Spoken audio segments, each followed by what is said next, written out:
Good evening, everyone. My name is Stephen Buffalo. I'm from the Samson Cree Nation up in Treaty 6, and it's really great to be back in Medicine Hat. I graduated from the Medicine Hat College and was a member of the Medicine Hat Junior B Cubs while I was here. So,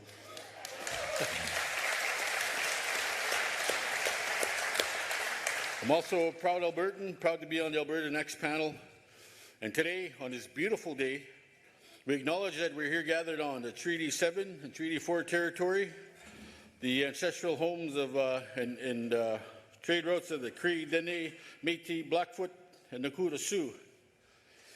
For our people, and for all the people who came before us, and all the people who come after us, and all who are here tonight, let's have a great discussion about our great province.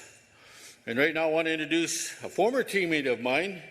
He had a total of 2 minutes in penalties with the Junior B Cubs, and it was a vicious penalty. It was too many men on the ice. My good friend, Bruce McAllister. Thank you. Thanks, buddy.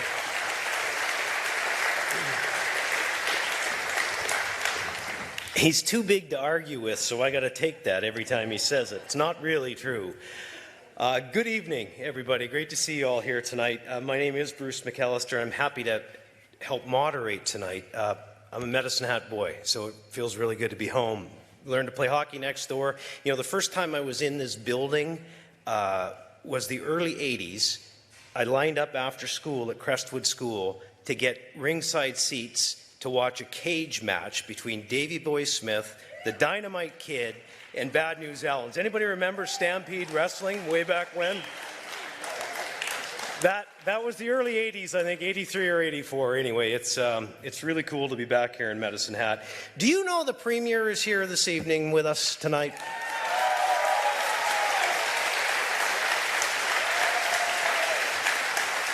We have an amazing panel. I'm going to introduce them to you in a minute. They are, like you, regular Albertans who care deeply about this province. And we asked a diverse crowd to step forward who think differently on many of these issues, that would travel across the province and hear from folks like you, add a little context and perspective on some of the issues. So I hope that I'm able to call upon them all tonight so you get to know them a bit and we'll get to know you a bit.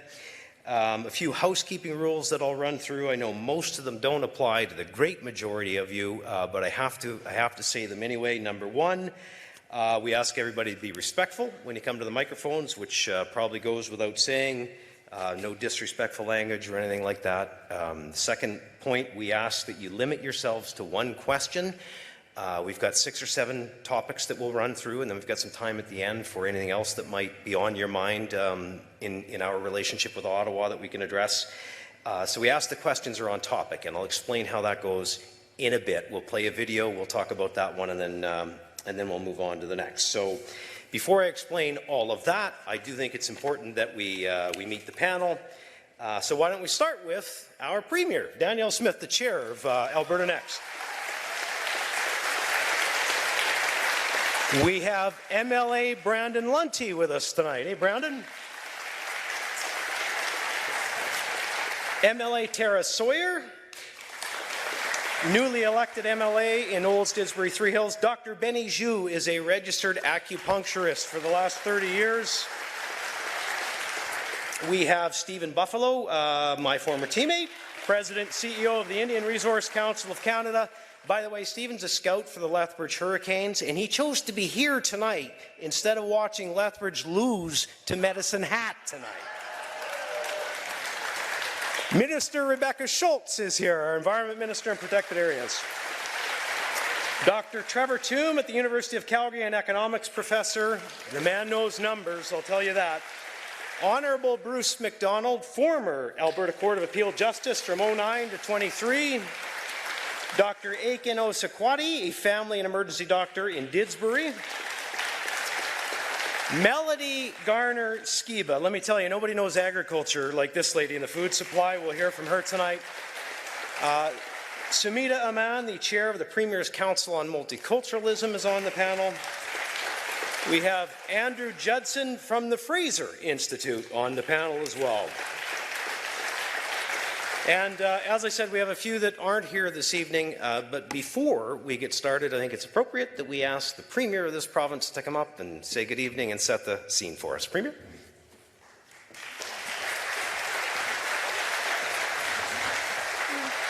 Well, thank you so much, Bruce, for the very kind introduction, and welcome to all of you. Thank you for being here with us this evening, and I'm so very pleased to be here with the Alberta Next panelists. I want to thank every one of them for being here tonight. We were up north in Fort McMurray and Lloydminster last week. I know it was a little bit like planes, trains, and automobiles getting home, and so thank you for coming to Medicine Hat. It is a special privilege for me to be here in my own riding in the dynamic and growing city of Medicine Hat, along with the incredible MLA for Cypress Medicine Hat. Justin Wright is here. Justin, give a wave. So Justin and I decided to see Medicine Hat today like tourists, and we took the Sunshine Trolley, and it was amazing. I think every mid-sized city should have one of those because you get to see some amazing sights and incredible history. And it really is hard to overstate what this place means to our province. When you're known as Gas City in an energy powerhouse like Alberta, that is really saying something. And our tour guide told us that you got on Rudyard Kipling's radar screen. He called Medicine Hat. He said it had all hell for a basement. And I said, what do you mean by that? What are they suggesting about Medicine Hat? I said, well, it's because all the vast gas reserves in the area. That was the reason why he said that. But I have to tell you, it is so much more than that today. It is, I'd also call it Alberta in miniature. One of the things I love about representing the riding is I find that the issues that I see here are replicated all over the province. And one of the most beautiful things about Medicine Hat is they solve a lot of those problems, which helps us to be able to take those same solutions elsewhere. Every one of our biggest industries is represented here, as well as in the surrounding counties: oil and gas, agriculture, petrochemicals, manufacturing, tourism, film and television, tech. We visited Medelta Potteries as well, which you've got a brand new curator there who came all the way from Toronto, and it's just such a special, special place. There's very, very few places like it, probably in all of North America. But all of that is here. We even have some very exciting defense and military manufacturing companies here that I'm sure will play a crucial role in Canada's military for decades to come. This really is one of Alberta's most recognizable cities and an absolute gem in our province. And I do want to thank all of you for coming out to share your thoughts with us today and for choosing to participate in this crucial engagement process. I see that summer lasts a little bit longer down south than it does the further north that you go, and so there's lots of things you could have been doing on this beautiful evening. So thank you for sharing your time with us tonight and for having the conversation to help us with the Alberta Next engagement period, because it's going to help shape the future of our province. I would encourage you to go have a look at the last time the government did this with the Fair Deal panel back in sort of 2019, 2020. It came up with 25 recommendations that have guided our work for the last 5 years, all of which came from the engagement that they had at the time. So for instance, we had the equalization referendum that came out of the Fair Deal panel process. The panel wanted us to reduce internal trade barriers, and we have done that across the country. They wanted us to create economic corridors, and we have signed many economic corridors agreements, most recently with Ontario and Saskatchewan, as well as with Yukon. They wanted us to challenge federal legislation in our areas of jurisdiction. I'm sad to report it seems like we've got a new piece of new litigation every single day. I think we're up to 15 lawsuits. They wanted us to establish a chief firearms officer, which we did.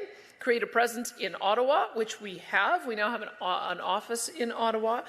Diversify our energy sector, and of course we've done that in spades with helium and hydrogen and lithium and geothermal and carbon capture utilization and storage, and also relentlessly push for more market access, which we have, as well as referenda and citizen-initiated referenda. All of that came out of the Fair Deal panel process.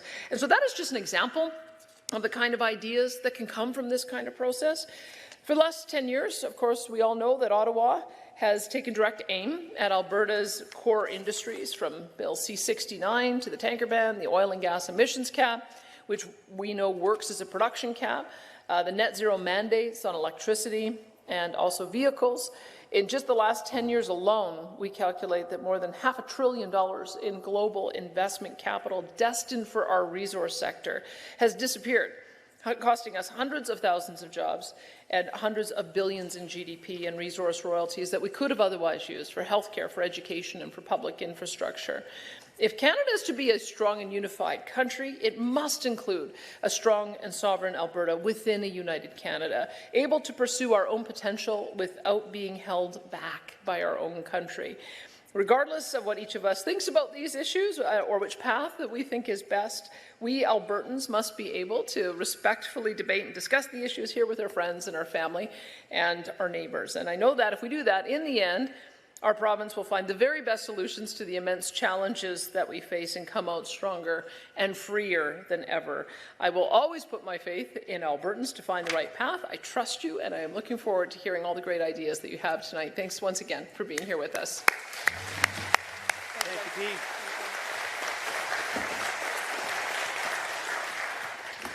Pete. Well, we might as well start with a little trivia. If I said all hell for a basement, what band would you say? Big Sugar, absolutely. Gordie Johnson, and for what it's worth, Medicine Hat Boy, I remember being here at a Big Sugar concert in like the early to mid 90s. Wow, very interesting. Okay, thank you, Premier. Thanks for getting us started here tonight. We have prepared 6 very short videos on topics that we know are important to you and important to this province. And so the topics are equalization and transfers, the Alberta Pension Plan, provincial police force, constitutional changes, immigration reform, and provincial tax collection.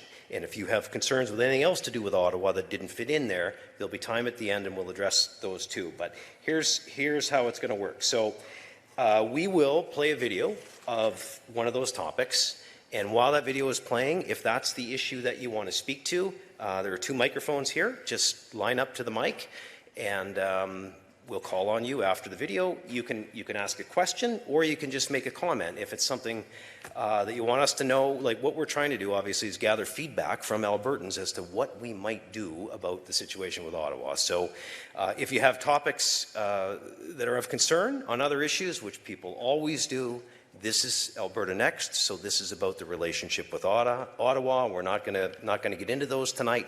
However, Justin will be busy because he's here to address some of those. If you have them, we've got staff from his office and from the Premier's as well. So again, that's about it. 45 seconds will be the time you have when you come to the microphone. I try to be gracious with that, within reason, of course, so try to stick to the 45, and let's get rolling. The first video tonight that we'll watch and then discuss is on equalization and transfers. Our next topic is reforming federal equalization and transfers. Since 2005, Alberta taxpayers have contributed, on average, $23 billion more per year to the federal government in federal taxes than they received back in projects, benefits, and other spending from Ottawa. That's a net loss to Albertans of nearly $500 billion in just 20 years. Most of those redistributed Alberta tax dollars are spent by Ottawa and Quebec and other liberal-leaning provinces across the country. And part of that massive fiscal transfer out of Alberta comes through the Federal Equalization Program, which has seen Alberta pay over $67 billion into the program since 1957, while receiving back not a single penny since 1965. In 2021, Albertans voted in a referendum to remove equalization from the Constitution, but Ottawa completely ignored us. So what next? Alberta can't stop these federal transfers on its own. The Alberta government doesn't write a check to Ottawa each year, and we can't ask Albertans to stop paying their federal taxes. The fact is, fixing this problem will require political support from other provinces. One option that would be appealing to most other provinces is to have the provinces collect a larger share of overall taxes. This is how it could work. Currently, Ottawa collects over 60% of all the federal and provincial taxes that Canadians pay. The Ottawa bureaucracy takes its portion, with the remainder inefficiently and unequally distributed to the provinces. The dollars we do get back have a lot of strings attached, forcing us to run our provincial programs and build infrastructure the way Ottawa wants us to. No provinces want that, especially the big ones like Quebec, Ontario, BC, and Alberta. What if we cut out the middleman and instead had provincial governments that are responsible for delivering health, education, and social services collect around 60% of all taxes, with Ottawa receiving the rest? Ottawa, in turn, would be able to end most transfer programs to the provinces, along with all the strings, bureaucracy, and waste attached to them. Quebec has already proposed having the federal government let provinces keep GST revenue generated in their provinces in return for ending the federal health transfer. Seems like a great idea. Why not apply that same logic to all federal transfers? Less money collected and wasted in Ottawa. Less federal transfers with only a modest amount of equalization for the smallest provinces and territories that actually need it. And more funds for provincial health, education, and other programs, without strings attached by Ottawa's politicians and bureaucrats. That seems like something most provinces could rally behind. So what say you, Alberta? Should Alberta take a lead role in working with the other provinces to reform federal transfers and equalization by having the provinces collect a larger share of overall taxes, with Ottawa collecting less? And are there any other strategies Alberta should be looking at to alleviate the massive federal fiscal drain to Alberta? For more information, visit alberta.ca/next.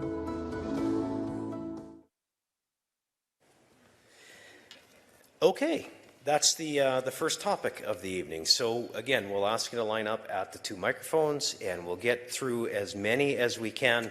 So we kind of break it down by topic. If we run out of time on one, we'll extend it a little bit and keep going. And then at the end, if you didn't get to ask your question on the topic you wanted to, you can come on back and we'll do it at the end. Make sense? Ready to rumble? You want to kick us off? Absolutely. Go for it. Thank you. Alberta's hope shouldn't abide when two cultures slip and slide, our values swept to the side. This is our great divide. Our culture shunned, the East has won. So bring on the sheriffs, enshrine our guns. A mother mounts for lack of eat, but elbows lift the pedos to their feet. And we released criminals onto our street. Muscles on boats from the USA, still we pay for CBSA's shame. Where do we go to place our blame? This is not about money, though I do dare show concern for our welfare. Taxes, taxes, say it twice. Who am I kidding? We pay it thrice. Okay. Keep going. It's a great poem, but you're almost out of time. Save us from our taxes, if not from the crown. Cut the red tape, all of it now. Make sure your taxes don't bring us down. Thank you. These topics of 6, elected by choice. Sorry, it's like the Oscars. They play the music for a while to try and say like. Anyway, thank you. Creative, and we take your point. Thanks for coming out tonight. Let's go to this mic, and we'll try to keep it to 45. Thank you. Thank you. Go ahead. I'm here to speak about, you said respect, right? I'm wondering how you define respect when you take $200 away from disabled people, make them jump through hoops. I'm standing here for my son, Danielle. Okay, so give me a minute, too, because I got more for you. Well, and I'll be as respectful. Bruce, give me a second, please. If you're going to stand up for Alberta, right, and for Canada, you have to listen to all of us. Listen. Okay. Listen. You don't have to yell. I promise I'll let you talk. You don't have to yell. I promise I'll let you talk. Just to be clear, Alberta Next is the topic, right? We made that clear, right? So I see your point, but we're not going to let that happen, guys. So just try to keep it to the topics tonight. If you have an issue that's not on topic, Justin Wright or somebody will take that. But let's talk about our relationship with Ottawa and these topics, okay? Let's go over here. Thank you. Go ahead. Good evening. Today, I went online to register so that I could attend this meeting. I don't know why I had to register, but anyway, apparently I did. And when I got on there, I found out that there were these surveys that we could take. And so I tried to take the survey, 6 of them.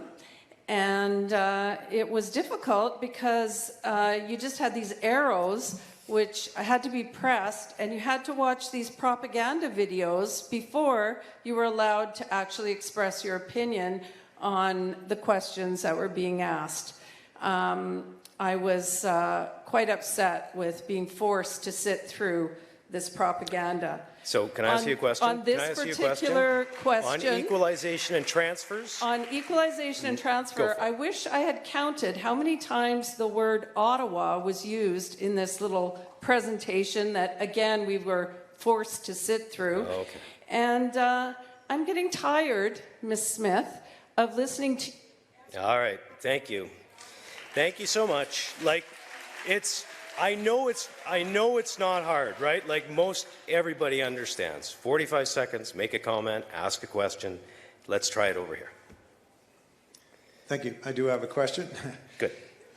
In regard to the videos, excited about the Alberta Next Panel in July. I went online to share that I'm not in favor of provincial police force, that I want to stay on the CPP, etc. I was shocked and dismayed to find that I had to watch a 3-minute leading political infomercial. I've not yet been back on the website to even share my opinion. Language such as massive federal fiscal drain, Ottawa notoriously anti-Alberta, etc. And a minute 13 given to the pros, 37 seconds to the cons on policing. I know people who have refused to be here tonight because they feel the process is biased. My question is actually for Trevor Tombe. You are a respected economist with a reputation for considering all sides of an issue. If someone at your university presented you with a research project that collected data only after participants were shown videos that lean toward one point of view, would you find it acceptable, or would you be concerned about skewed data? Thank you. Thanks for the question. Okay. You came prepared. There's no question. Trevor, entirely up to you. Do you want to take it, or do we want to carry on? Yeah. Maybe I'll just comment generally on this particular topic. That Canada is an incredibly decentralized country with provinces responsible for a great deal of the public services that we rely on, health and education. But it's also a very diverse country where economic strength varies widely from one part of the country to another. And so,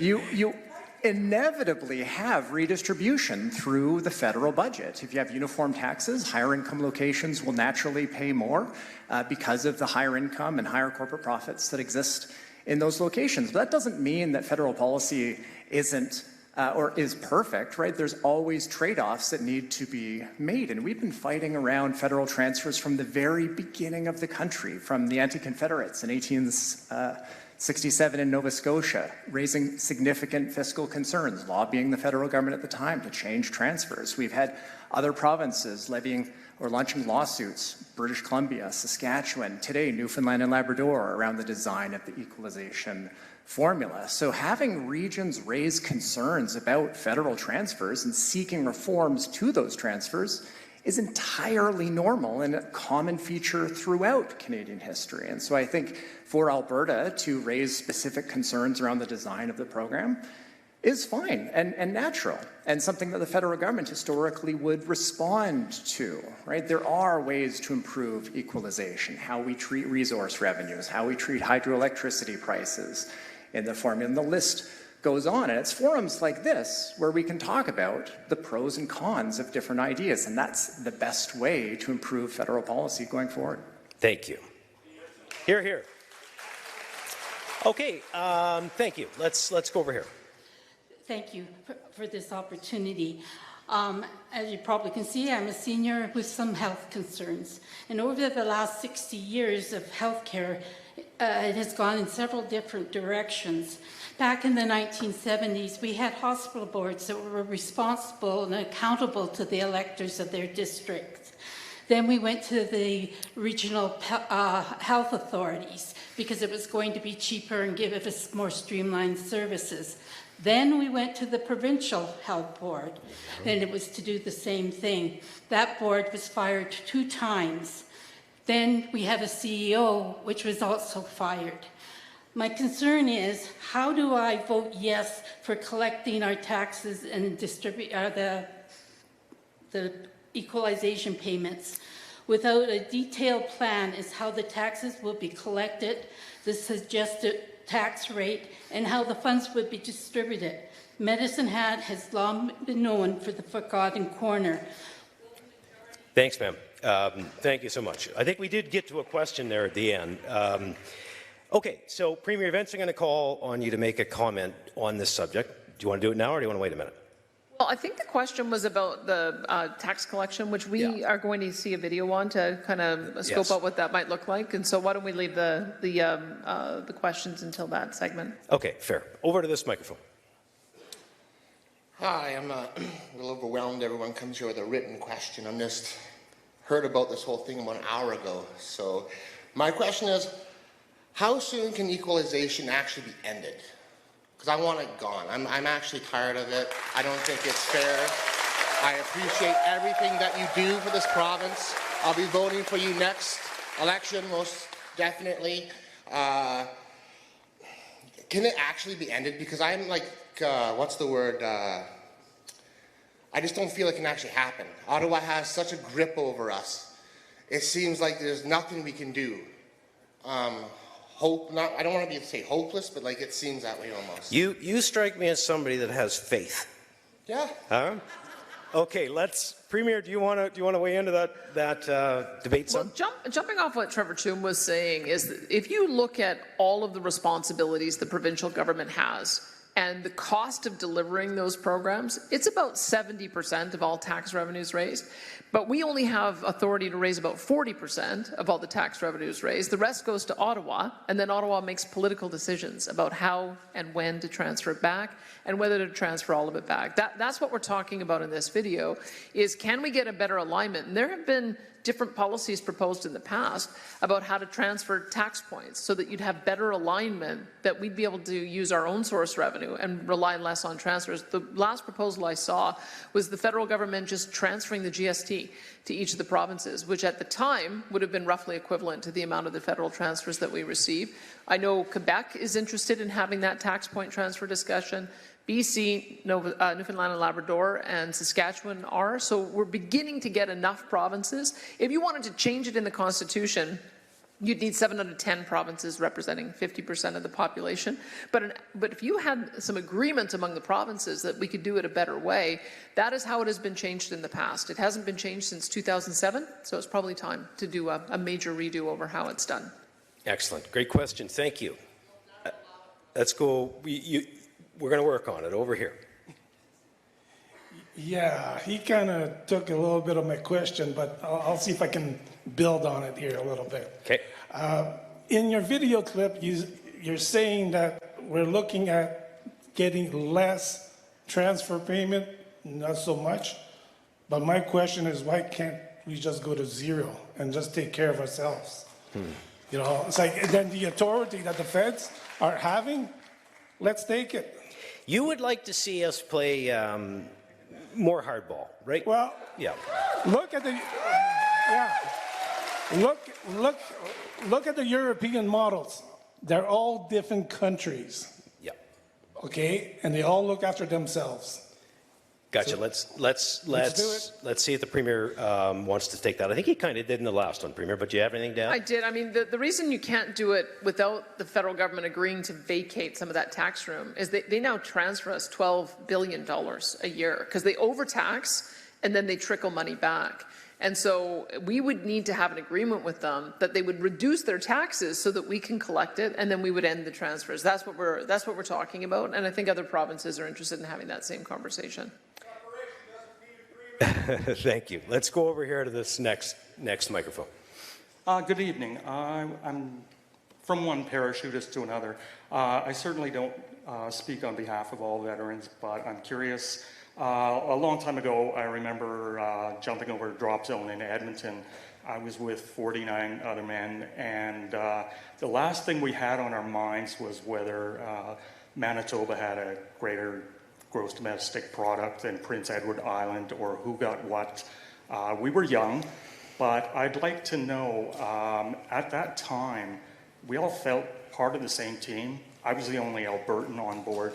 I don't recall being treated any differently or more special because of my culture.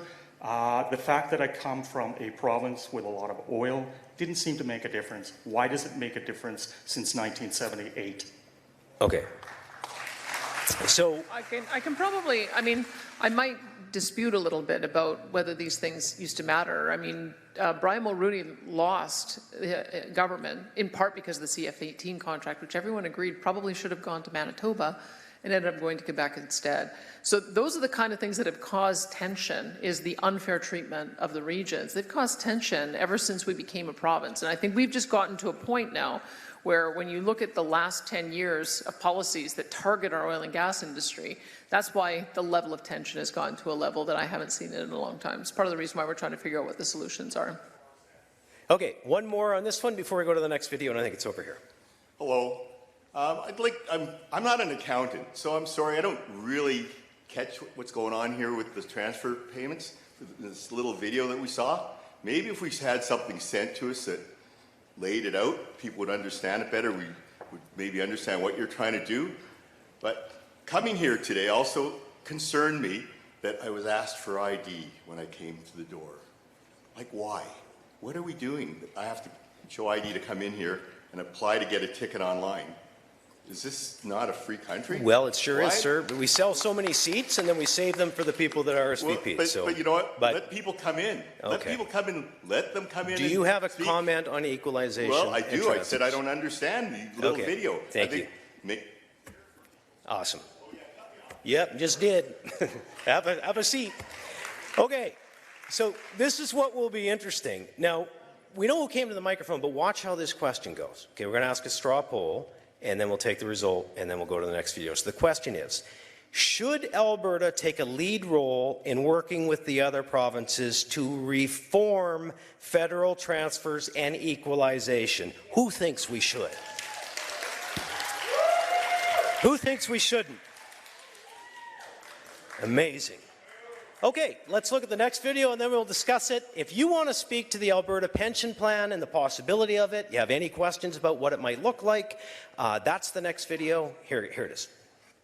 Our next topic is creating an Alberta pension plan with the same or better benefits than the Canada pension plan. With a younger and more productive workforce, Alberta workers contribute about $3 billion more each year to the Canada pension plan than Alberta seniors receive in benefits. Alberta has the constitutional right to exit the CPP. And if we did, federal legislation says that Alberta would be entitled to a sizable share of the CPP assets that we could use to start our own provincial pension plan, so long as we guarantee comparable pension benefits for seniors.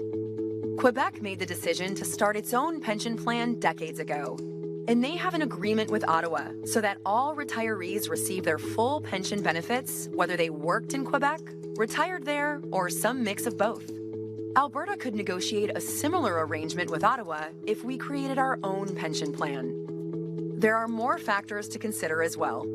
Currently, virtually all investment decisions and management of the CPP is conducted by folks working in Ottawa and Toronto rather than Alberta. While the CPP's mandate is to maximize pension returns, in recent years, the CPP annual reports have shown an increasing focus on emissions reductions and DEI concerns, which do not always result in the highest rate of returns for the pension plan. CPP management has also become bloated and expensive. 20 years ago, the CPP had only 150 employees, with operating costs of $118 million. Today, it has ballooned to more than 2,100 employees, with operating costs of about $6 billion. If Alberta opted to commence its own pension plan, the fund would be managed out of Alberta by Albertans, and investments could be focused exclusively on maximizing returns rather than adjusting for carbon dioxide and DEI-related objectives. With that all said, the CPP has consistently generated healthy returns and is a stable and critical source of income for seniors in Alberta and Canada.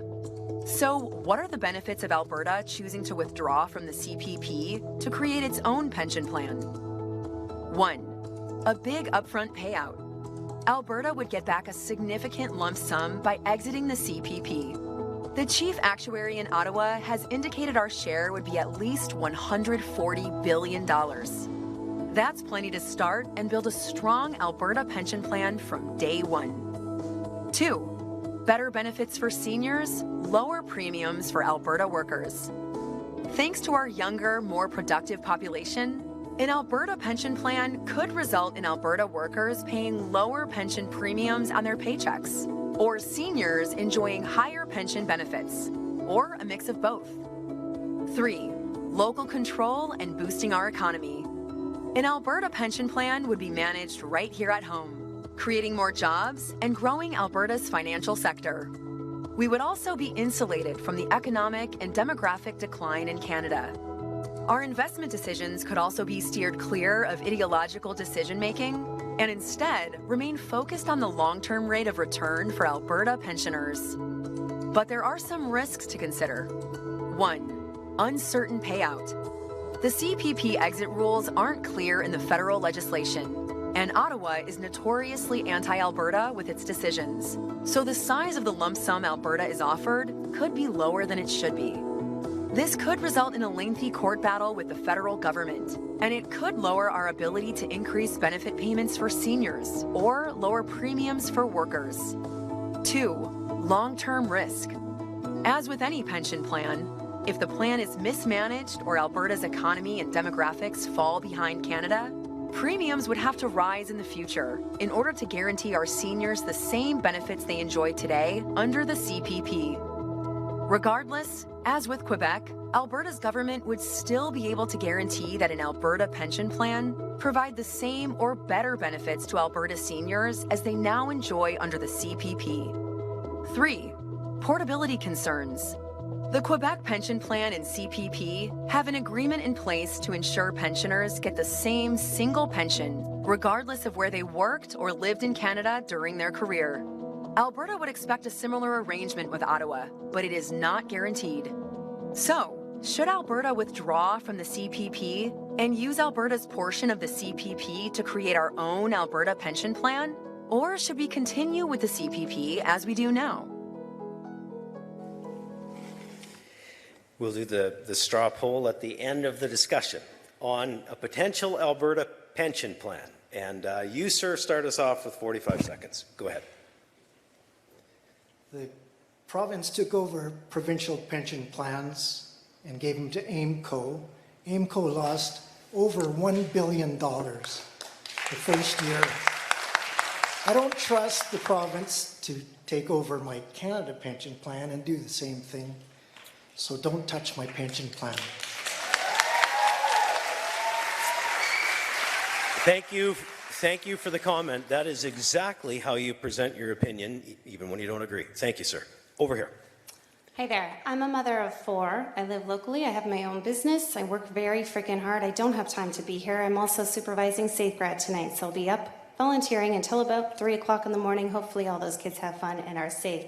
Do I think that you should have anything to do with our Canada pension plan? Absolutely not. What did you do with purchasing Tylenol during COVID? We still don't know because there's no accountability by this government. This is not a forum for discussion. We are being spoken at. We are being given propaganda videos and forced to be fed what you are offering to the Alberta public. It is not two-way. This is not how democracy works. Well, I would challenge you that was sort of speaking at as opposed to, but it's just my observation. Go ahead over here. Hi there. Go ahead, sir. I was just wondering here, there's about 2 years ago I did the pension plan survey, and I believe that the results were finally released recently this year, and it was 63 or 64% were against it. That's like 2/3 of Alberta. So if 2/3 of Albertans are against the Alberta pension plan, why are we still talking about it? That's a great question. And there is context to that question. Premier, I'll let you jump in on that, please. Well, just a couple of things. We have got new management under Stephen Harper at AIMCO, as well as our head of the civil service, who has moved over into AIMCO. They're closing down international offices. They're returning to a maximizing returns strategy. They have shut down their DEI and ESG divisions. So they're doing exactly what I think people want to see, is focusing on returns. And we're now up to about $190 billion that we're managing. So we do have the expertise within AIMCO, which is independent, in order to be able to manage an additional fund. That would be one part.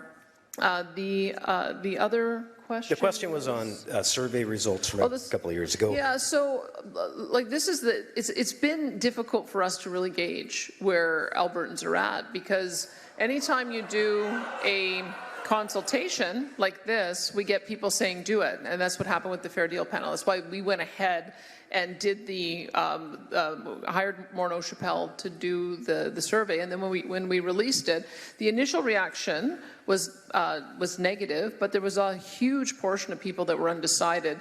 The most recent poll that we did had more people in favor than opposed, but again, a huge portion undecided. So we feel like we're just out one more time seeing, do we want to put this to the people for a final determination? You never get the real results of how people are feeling unless you go to a referendum, when you get everyone who has the ability to render their opinion on it. It's kind of different than if you do a poll that only has a couple hundred or a couple thousand people. That's the reason why we're still consulting on it. Excellent. Okay, let's go over here. Go ahead. Hi. Hi. I'm a new person in Medicine Hat. I moved here about 5 years ago. I find Alberta, Medicine Hat, absolutely awesome. So, great place to live. But I will say no to an Alberta pension plan, and I will say no to separation. And for me, I'm mixing the two together, and it's on purpose. It's very specific to myself why I'm saying that. I retired with a great pension from Ontario. What brought you to Alberta, sir? What? What brought you west? The climate. It has a wonderful climate here. No humidity. I love the desert. But for me, my pension actually specifically states I must live in Canada 6 months out of the year. Yep. So that's a physical restriction or an absolute restriction on my pension. The other one is my pension, the actual values, defined benefit, is actually keyed to the CPP, not the Alberta pension plan, not to another pension plan. It is legally keyed to the Canada pension. I gave you a little extra time because I asked you a question, but we're probably a minute and a half now. You good? Yep, I'm good. Excellent, thank you. So, Trevor, there's some technical questions and some numbers in there. I know I'm putting you on the spot because I usually go to Michael Binion on some of this stuff, and he's not with us tonight. So, can you add some context to that? Yeah. No? Yep. Okay, go. I'm looking at you, Trevor. Very good. The light, it's hard to tell. Okay. Yeah, it's my halo, Trevor. Yeah, maybe some quantitative context here. I mean, the video does lay out pros and cons, and I think this policy topic, like most others, does come with pros and cons, and it's important to keep them all in mind. Now, Alberta is the youngest province in the country by a pretty wide margin. That gives it an advantage in sustaining a public pension plan. Now, what that contribution rate would be for Alberta depends on a lot of factors. It depends on that initial payout and so on. My own estimates that I've put out, I guess about a year and a half or 2 years ago now, suggest the contribution rate might be 8.2% instead of the 9.9% that you currently see in the CPP. So that is a meaningful reduction in the contribution rate, and so that's a benefit to contributing workers. The cost of the policy is that there's some additional risks. So migration was laid out in the video as one potential source of future risks. We're a young province in part because a lot of young people move to Alberta. But what happens in 2050, 2060, and beyond? And so there is a risk there that Alberta ages more rapidly than the rest of the country, and then the contribution rate would need to increase. Another risk is that a provincial pension plan would have unilateral authority over it by the provincial government, whereas the Canada pension plan, you can't make changes to it without the agreement of 2/3 of the provinces representing 2/3 of the population. So there's some insulation against political risk there. So there's benefits and there's costs, and I think on this policy, it's important to keep them both in mind when evaluating those trade-offs. Excellent. Thank you. Over here. This microphone over here. Go ahead. Okay. I'm an Alberta senior, and I am very much in favor of an Alberta pension plan. Tell us why. Albertans have over-contributed to the Canada Pension Plan, and that money, it is my understanding, is supposed to be set aside for Alberta to use. And I want to know if that is true, where is it, and why can't we get it?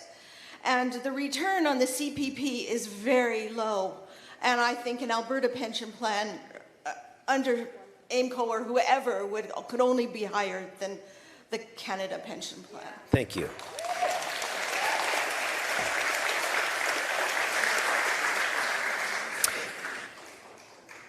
Okay, we'll add some Only comments. just to say, Bruce, that's part of the problem is that there isn't a pot of money set aside for Alberta, and that's one of the conversations that we're trying to have with the federal government of trying to get a fix on if we did create our own plan, what that transfer would be.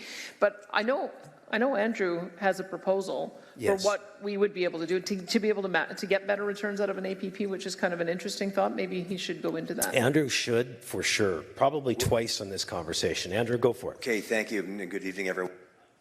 A study was put out by the Fraser Institute that is available to you, and basically the argument was, with the reduced contributions that an Alberta participant would have, if those funds were then taken and then invested in a parallel separate program, that the two together would materially augment the pension benefit when the time came 20, 25 years out at the end of the working life. And so I think that is an important point that as has been pointed out, the drop in contributions is material and then taken and re-put into a private program, I think is where we can see tremendous benefit for participants in Alberta. Andrew, we may come back to you because I know there's more on this one. Let's go over here. I have two I didn't catch your mic, honest. I'm cut off and I haven't started, no? No, you're not. Two comments before I answer the question. The first is when I registered to attend this evening, I thought that we were going to have an open discussion on topics, not be subjected to a sales pitch on what your government wants us to believe. There should not... That's what we're doing. We should not be listening to a sales pitch and then have to answer your question. Point number two, of course there is more money that goes into the CPP than comes back because there are far more people working in Alberta than there are retired. Exactly, let those who work. That's it. That's a good point. The answer to the question is absolutely not. I contributed for 45 years. The money in the CPP does not belong to anyone except me in my retirement. Thank you. Thank you for the comment. Let's go over here. Okay, thank you very much for letting me speak here. I'd like to thank each and every one of you for coming out. You're doing a fabulous job. I appreciate everything you're doing. Now that I have seen some of the Alberta Prosperity Project's figures come out, I just want to know what you, as I think there's 13 of you, that have a better solution to Alberta separating, or should we stay in? And what can you offer that's better than what Alberta Prosperity Project does? Thank you. So I'm not sure where you were on the question, but you're not in favor? Yeah. Okay, we got you. All right, we're going to go over to this mic. Go ahead here. Go ahead over here, sir. We're going to the next one. Yes. Thank you.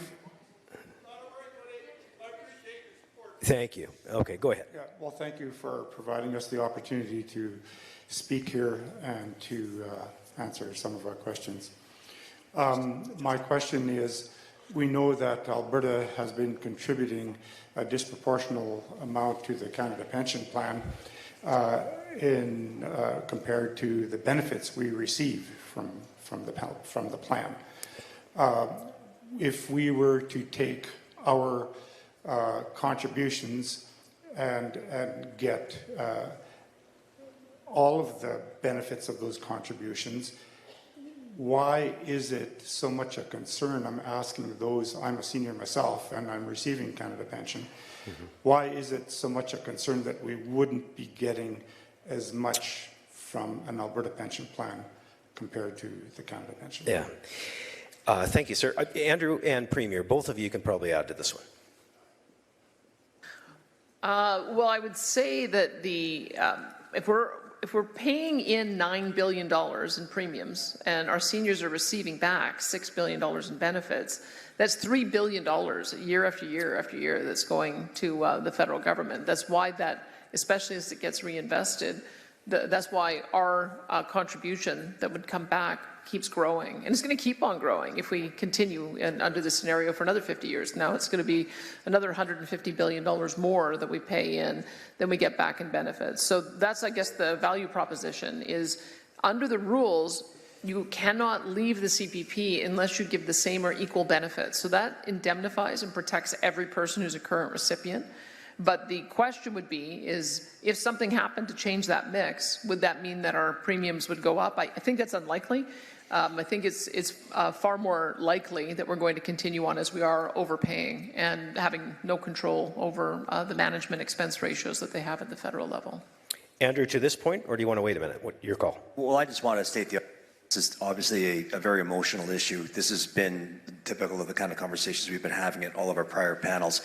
And, you know, there are voices that would oppose any change to the CPP, and they're going to focus on the emotion and, you know, frankly, in the fear of it. But as we've been hearing tonight, you know, the math is straightforward. The only thing I'd share as well is in a prior panel, I think it was in Fort McMurray, we had a gentleman tell us from the microphone that his father, when he was a younger man, was a federal employee in the Federal Department of Finance, and he was told in the late 70s, son, you better get your own plan because the CPP is going to be bankrupt, it just won't work.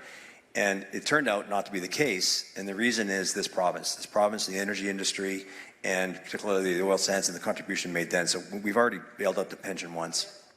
All right, thank you, Andrew. We'd like to get through a couple of more for sure. Over here. Go ahead. Yes, there is one question that has not been addressed, and it is the amount of unfunded CPP benefits or liabilities versus the assets in the CPP plan.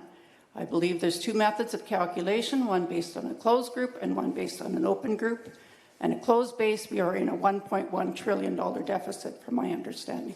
Could somebody address that, please? I bet somebody can. I bet it's not me. Trevor, Premier, go ahead. Yeah, that's a great question. And you're right, the CPP is what's called partially funded. So it's not a plan that has accumulated enough assets on its own to pay out all of the committed benefits. And so that's why we need worker contributions to make up that difference. And so what the chief actuary does every 3 years is calculate what the minimum contribution rate would need to be, they think, to over some very long time horizon, 75 plus years, bring in enough money to make up for that shortfall. And that's the exercise that's done for the Alberta pension plan analysis too. And so the 8.2% contribution rate that I referenced earlier, that is, you know, reflecting the fact that the Alberta pension plan too would be partially funded, and it's the worker contributions that makes up that gap. Right here, go ahead. Question. Quebec operates their own CPP, correct? Well, the question to everybody here is Quebec society and voters, are they crying that want to go back to under the federal umbrella? Of course not. It is very simple. For our grandchildren, we should definitely have our own control over that. And don't worry about, I'm not worried about my CPP, what I'm going to get out of it. It's not going to change. And even if it changes a couple of dollars, it's not going to change your life, period. Another thing, people talk about democracy. And people are complaining this and complaining that, all small stuff. The people of Alberta give Danielle Smith and her government a mandate to fix things. she got dealt a hand of cards, and a bunch of cards are messed up. Plus, on top of it, Ottawa stole some of those cards. Thank you. Thank you, sir. You're not here. Look, These people here are not here. They're not here. Sir, can I just say, sir, can I just say, like we went to a minute and a half on 45. I really want to give you more time. I do, but I can't. Yes, sir. We're out of time on this one, but Premier, anything to add, or can I move on? Okay, so watch, and if you didn't get to your question, no problem. Ask it at the end. You can come back to it. Here's the question: should Alberta create a pension plan with the same or better benefits than the Canadian pension plan? Who says yes? Who says no? And the yeas have it. The next video we will watch will be on the potential for an Alberta provincial police force. Here you go. Our next topic is the potential creation of an Alberta police service to take over community policing from the RCMP. Today, roughly 80% of Albertans are served by local municipal police services, such as the Calgary, Edmonton, and Lethbridge City Police Services. However, Albertans living in most rural communities and a few mid-sized cities like Red Deer, Fort McMurray, and Airdrie are policed by the RCMP under Alberta's policing contract with Ottawa. And as is the case with most federal agreements, Alberta is getting shortchanged. To be clear, RCMP police officers and staff aren't the problem. They do all they can to protect us with the resources they have. The problem is Ottawa. Because the federal government is failing to provide the number of promised officers and resources to Alberta communities under the policing contract, response times are slow, staffing is stretched thin, and officers are often moved across the country at a moment's notice, resulting in little connection to the Alberta communities they serve. Furthermore, because of French language requirements, English-speaking Alberta officers do not qualify for senior RCMP positions. And ultimately, the RCMP's policing priorities are chosen by the federal government in Ottawa, rather than the provincial government in Alberta. Even the federal government itself has recently stated the RCMP should transition away from contract policing when current agreements expire in 2032. Ontario and Quebec have had provincial services for over 100 years. Why not Alberta? So, what are the benefits of Alberta withdrawing from the federal policing contract and creating our own provincial police service to provide community policing? 1, more local, more accountable. An Alberta police service would be run by and for Albertans, accountable to our province and not to the federal government in Ottawa. Police officers and support staff could build long-term careers in the Alberta communities they know and love. And any current RCMP officers and support staff working in Alberta would be invited to join a new Alberta police service. 2, safer rural communities. With local recruitment and stable placements, rural response times would improve considerably from where they are now, and coverage would become more reliable and tailored to each municipality and region. This is especially important in underserved rural Alberta communities. 3, flexible, made-in-Alberta solution. Most Albertans already have local police services.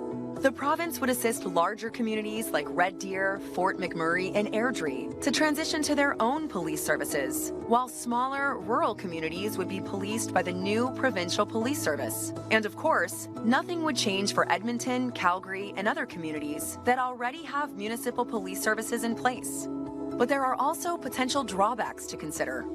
1, startup costs. Establishing a new police service requires significant initial investment. Hiring officers, buying equipment, building training infrastructure, and training personnel. Ultimately, the startup costs could reach into the hundreds of millions over several years. 2, loss of some federal operational funding. The federal government currently covers 30% of RCMP contract policing costs. It is therefore likely that there will be additional ongoing operational costs for the province. However, municipalities would not be saddled with those costs. So, should Alberta create an Alberta Police Service to take over community policing from the RCMP? Okay, we're going to, just a little bit different this time. Let's get a rural crime perspective from a couple of our panelists, or at least one of them. Maybe, Melody, could we start with you way down yonder? I know I said I'd come to you on agriculture, but I think you got a relative story to share too. Thank you. I do. I have a very relevant story, and I will say this to begin with. I value the RCMP. I grew up with the RCMP in my area. We're about 35 minutes from any detachment. But when I grew up, there was police officers that would come to our table and have coffee. And when I got caught speeding, they knew garner justice was going to be worse than their justice. So it was a phone call to my dad, and I was grounded for a month. But times have changed, folks. I was out this weekend with a group of girlfriends putting some training on horses. We came across a group of individuals that had been imbibing in some, I guess, fun holiday spirits, enjoying the river. Sounds lovely, except they trespassed across our land to get there. When I asked them about the trespassing, and I said, "What are you going to do about it? You need to leave." Their response is, "What are you going to do about it? Call the cops? Good luck." My response was, and unfortunately this is happening in rural Alberta, my scabbard is back on my saddle with a gun in it because I don't feel safe on my own land. So we have to do something to change that. And again, this is not about the RCMP. They just don't have the numbers to protect rural Albertans anymore. And I see that with firsthand experience from this weekend again. Numbers are a big part of it. Melody, thanks for kicking us off. Go ahead. Over here, guys, this mic. Hi, my question is, how can we trust your government to run an Alberta provincial police force when you yourself, Ms. Smith, have commented that the court system, which is in place to protect citizens from government overreach, is bureaucracy and red tape? Okay. Might I just respond to that? You're talking about two different issues. Policing on the one hand and the courts. And the courts are a separate entity altogether. The police do their job, but when they arrest people and they go and seek bail, that's in the judicial system. So you can't conflate the two. Bruce, while you're speaking, a historical context on Alberta Police Force. Okay, maybe a little bit of background would be helpful here, because a lot of people don't realize that Alberta had its own provincial police from 1917 to 1932. When Alberta became a province in 1905, its provincial police, in effect, were contracted from the Royal Canadian Mounted Police. In 1916, the province decided in its wisdom to pass prohibition.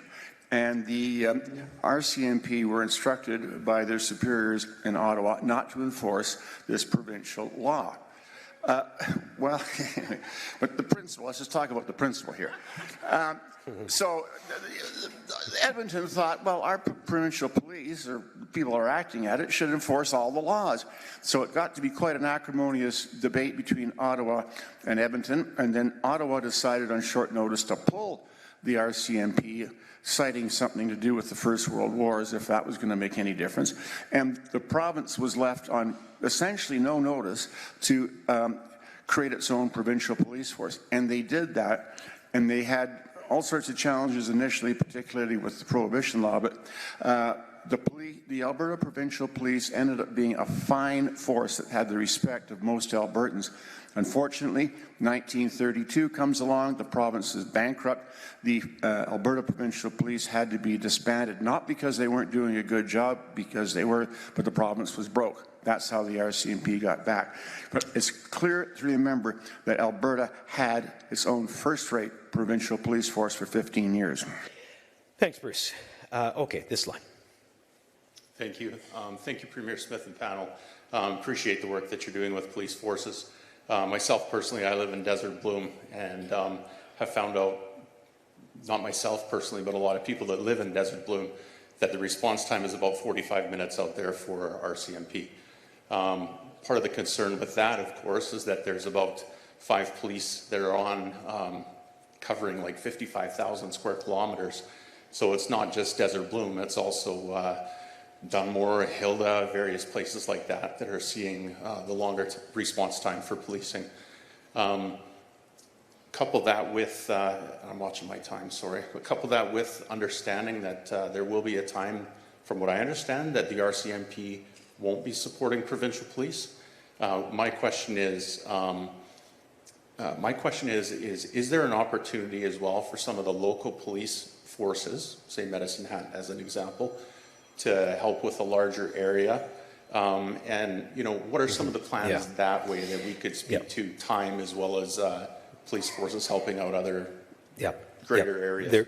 There are proposed solutions for sure. Premier, do you want to talk? Yeah, for sure. I know that Brooks and Newell County asked for one of our grants to be able to look at the policing options.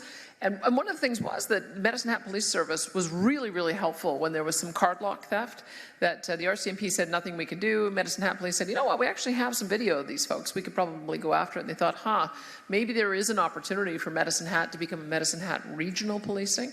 So they're in the middle of doing that. And I suspect that that's likely to be the case in some of the other mid-sized cities. As you saw in the video, Calgary has a police service, Edmonton has a police service, so presumably they could also do regional policing around each of their communities. Lethbridge, Medicine Hat as well, but others might choose a sheriff's detachment. We've got 2 municipalities that are looking at establishing a sheriff's detachment. It could be really any number of models. And there's also Indigenous policing as well that we're supporting, and that could be another option too. Hey, perfect timing. Stephen, that's a whole new subject, but some perspective there. Yeah, for sure. Thanks, Bruce and Premier. There's some First Nation communities in Alberta that have pursued and already have their own police force. The Tsuut'ina by Calgary, and of course the Blood Tribe, which ain't too far from here, and the biggest reserve in Canada. So there's opportunity for them to make a big change within their system and within their community, but it's really up to the leadership to move forward with that and work with the province. Okay, let's get through a few more. Go ahead. As already said, from 1917 until 1932, the government of Alberta ran its own police agency, with those years aligning with Prohibition, so I can imagine they kept themselves busy.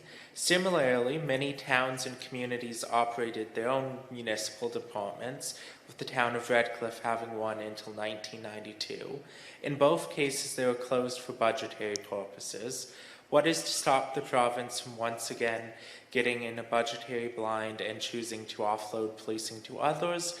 Also, would there be supports to allow Alberta's smaller municipalities to once again have control on their own police force? Also, will there be any targeted engagement at youth? Finally, Premier, a minor correction. Kipling said Redcliffe was born with all health replacement. Medicine Hat was born last. Ooh, I deserve that correction too. I had that wrong. By the way, Rudyard Kipling, If, is one of my favorite poems. You ever read it? It's fabulous. Premier, do you want to tackle this gentleman's set of questions? Well, thank you for the correction. I appreciate that.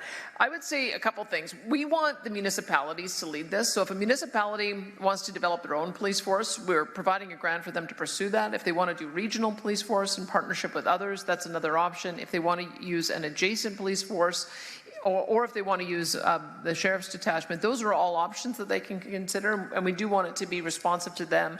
One of the things that we saw, just to give an example of why Grand Prairie ultimately made the decision to go from RCMP to their own municipal police, is they first of all thought they'd be able to save money, and then they said, you know what, maybe instead we'll increase our number of our complement of officers. So they've gone from now having 55 officers. When they launch next year, it'll be 90, and they want to grow to 110. So they are going to be able to get double the policing. And they also had a call for resumes, and over 200 qualified resumes came in. So there is when people want to serve their community, that's going to be a different type of person who wants to apply for a local police force than somebody who maybe wants the excitement of going and working for the national police force. So that is an example to us that there really is a great local pool to draw from if the opportunity becomes available. Excellent. Thank you so much. Very thoughtful. Over here. Thanks for being here and listening to all this. I wasn't going to talk or ask a question. I wasn't thinking of it, but running out of time. As far as police services go, what's the difference between a provincial police force and what we already have in place with the rise in crime all over the country? You've got a 5-year-old sexually assaulted in her house. It's awful. A guy got shot in his house. A woman was stabbed at a park. And these people are getting off. They're getting back out of jail, back on the streets. And so Alberta Police Force, RCMP, what's the real difference? Like, are these people going to be able to stay in jail? Excellent question. Excellent question. So, Premier, I know you can answer this. I just want to say this is part of the catch and release system that the Deputy Premier, the Minister of Public Safety, Mike Ellis, is always calling Ottawa out on. Is it not? It is, and I wouldn't mind if Bruce would comment on this one too, but what I will say is we're watching to see what happens in the fall, because when a police officer was murdered in Ontario, Doug Ford got all the premiers to say we need to address this policy. Similar terrible tragedy happened in Manitoba, and Wab Kinew said we need to address this policy. So it doesn't matter where you are on the political spectrum, all of the premiers are saying that if somebody is violent and a danger to their community, it doesn't matter what their history is. Get them behind bars and then get them the help they need from behind bars. Don't release them back into society. So I think that the Prime Minister has heard the plea from all of us. We'll find out. They go back into the Parliament on September the 15th, and we're led to believe that some of these bad policies are going to be reversed. But maybe I can turn it over to see if there's anything more that we could do from yeah, absolutely. Justice McDonald? Well, just to follow up on that point, the federal bail laws are simply that. It's it's under the Federal Criminal Code of Canada, and they really do, in my opinion, need to be tightened up, and hopefully the premiers will be able to convince the government in Ottawa that needs to be done. But it's quite a separate issue from the police, who are as frustrated as anybody. They do all this work. And, before they've driven out of the parking lot, almost these guys are out, or gals sometimes, I guess, too, are out in the street. So it's frustrating. It's just not right. And I hope the premiers are able to convince the powers that be in Ottawa that there needs to be a change. I think they're going to have a real challenge on that, but I have all the optimism that, led by our premier, that they'll be successful. Go ahead. Hello. I live in a small community that is in Premier Smith's riding, and when you call an RCMP, you're waiting for an hour to an hour and a half, probably minimum. We pay for 6 officers and for about 2 years, or for 8 officers, and we only had 6. There was 2 open vacancies for almost 2 years. I come up on a domestic, and I called the RCMP. I had to wait with a guy threatening me that was drunk for an hour and 15 minutes before somebody showed up. I would prefer to have an Alberta policing force that is local, that is able to respond quicker, because the local detachment of the RCMP is stretched so thin, and they've got such a massive landmass that it takes forever. Are you in Dunmore, sir? Where's Redcliffe. Redcliffe, yeah, okay. Premier, you might have touched on this already, but in terms of the numbers, maybe it's worth reiterating. What you're describing is, as Andrew was saying, it's not. I mean, it's worse than some other detachments. We went. Mike went up to one of the detachments up north that should have had a complement of 23, and they had 5 or 6 officers. So there are vacancies all over the place. It's 20 to 30% or higher, and it's all across the country. So at any given time, we're supposed to have 1,911 officers under our contract, and at any given time, it's only about 1,400. So that's part of the reason why we've had to augment, why we have the specialized border control team, the specialized scan team that shuts down drug houses, the specialized surveillance team, and the specialized fugitive apprehension team, is because we just are finding that those are going to help to fill the gap. But your experience is a very common one, and that's part of the reason why we're frustrated, is that they don't seem to be able to recruit or don't have the urgency to recruit, and it's creating the kind of situation you're describing. Over here. Yes, and you don't want vigilantism for sure. Now, Let's go over if here. I just might follow up on the Premier's comment. The RCMP is having a chronic problem with recruitment for a whole variety of reasons. Look, I had an uncle and 2 great uncles that served in the RCMP back in the day, and they were proud to do it, but things have changed a lot. And the RCMP model simply isn't working in the 2020s. And My own personal opinion is that it's going to be easier for an Alberta Provincial Police Force or the Sheriff's Department to get local folks, qualified people to want to join than is the case with the RCMP. And I think so. It's a systemic problem with the RCMP, in my opinion, as much as anything. Thank you, Bruce. Okay, I did say we'd do one more over here. Hi, I was originally raised in northern Alberta, so I totally agree. And like, just to get from your farm to town was like 30 to 40 minutes. So I see where the problems are. One of my questions is, do we have an approximate amount that it would take to fund the police service? Could we not join with like Medicine Hat, Grand Prairie, and all those that already have their police services for training there, or where do our officers go? And can't we do something in a provincial level about the court system? Okay. Touched on some of it, Premier, but maybe a final word on it? All of the above, yeah. I think that we do have excellent training services. I know I've gone through the training school in Medicine Hat here, and the classes are always full, and it's just wonderful to see the recruits. We also have, I was just up in a community just north of Edmonton. They have a training program. We are also planning on doing another training institute in Beaumont. Maybe Brandon Lunty might want to talk about that. That's his riding, so that they can do driver training and rifle training. But yes, we can do all of that and leverage the resources we have in each of the different police services. When it comes to what we can do with the provincial courts, the only thing I think we can do is to identify through policy what our prosecution prioritization would be. And so I'd be interested in hearing if I'm going in the right direction on this. But I mean, you saw a few years ago when Edward Maurice, he ended up shooting somebody who came into his house. The Crown declined to prosecute because he chose a jury trial, and the prosecution just said there's no reasonable likelihood of conviction here. And so there are certain things that I think you can do through policy when you identify what the priorities are. Let's go after the guys who are committing crimes with guns. Let's go after the gangs. Let's go after the organized crime. Let's go after the fentanyl labs, and be able to prioritize that way. I think that that's within the bounds of what politicians can do through policy. You can't intervene in individual cases, but that may be one thing that we could potentially do. Okay. Can we do a volunteer police service is the question. There have been sort of citizens on patrol and sort of like community crime watch, but the thing is, like, these guys are really bad dudes. These fentanyl labs and the connection potentially with organized crime. And one of the things that we found is that I think the RCMP have said there's 4,000 different organized crime gangs or cartels operating in Canada. And that is very dangerous. I wouldn't want citizens to be in that position. I don't want citizens feeling they have to take matters into our own hands. That's why we have to figure out the policing, the catch and release, and making sure that we're prosecuting the right people and get all of that working together to get back to the kind of safety that we used to have historically. If we do start one of those forces, I'm lining up behind Stephen Buffalo.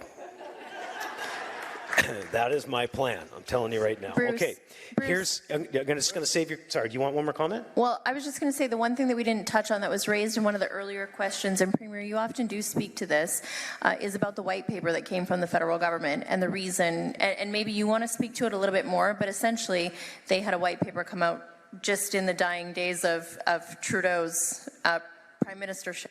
I probably should have started there because they've been telling us behind the scenes that they don't really want the RCMP to be involved in contract policing anymore. And we kept on pushing them. When are you going to go public with this? Like, you may have seen what happened in Surrey. In Surrey, they started down the path and then tried to turn around, and then the province said, no, you got to go ahead with it. And it's because they've been telling us behind the scenes that they're going to be pulling out of this when our contract comes up in 2032. And then when Justin Trudeau left, he finally released the white paper that we knew existed, and it said exactly that. Because and maybe that's the way to think about it, is that if you make the RCMP more like the FBI so that they can focus on those cross-border between provinces, but cross-border with the United States, if they can focus on those kind of crimes, money laundering, cybersecurity, foreign threats, terrorism, cartels, maybe that's a better use of our most highly trained police force. And I think that that's the conversation they're having at the federal level. What a great conversation. Minister Schultz, thank you for reminding us of that last point. Okay, here's the question. We got to go to the next subject. So here's the question. Should Alberta create an Alberta Police Service to take over community policing from the RCMP? Who says yay? Who says nay?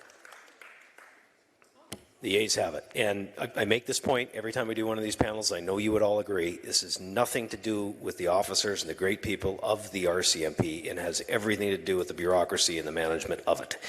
So thank you. The next video is on constitutional changes. Here it is. Our next topic is Alberta taking a lead role in working with other provinces to pressure the federal government to amend the Canadian Constitution to empower and better protect provincial rights. The Canadian Constitution, including its Charter of Rights of Freedoms and sections on the division of powers between the federal and provincial governments, is foundational to our democracy. The enforcement of the Constitution by governments and the courts ensures our rights and freedoms are protected, and that our provincial and federal governments generally function as they should. But no document is perfect. Some things that made sense 150 years ago may no longer make sense today. That is why the Constitution contains an amending formula that permits the Constitution to be altered should enough provinces and the federal government agree to it. Over the last decades, several outdated and unfair problems with the Constitution have been identified, but no tangible progress has been made to fix them, due primarily to a lack of federal and provincial leadership. Examples of proposed constitutional reforms include the following. 1.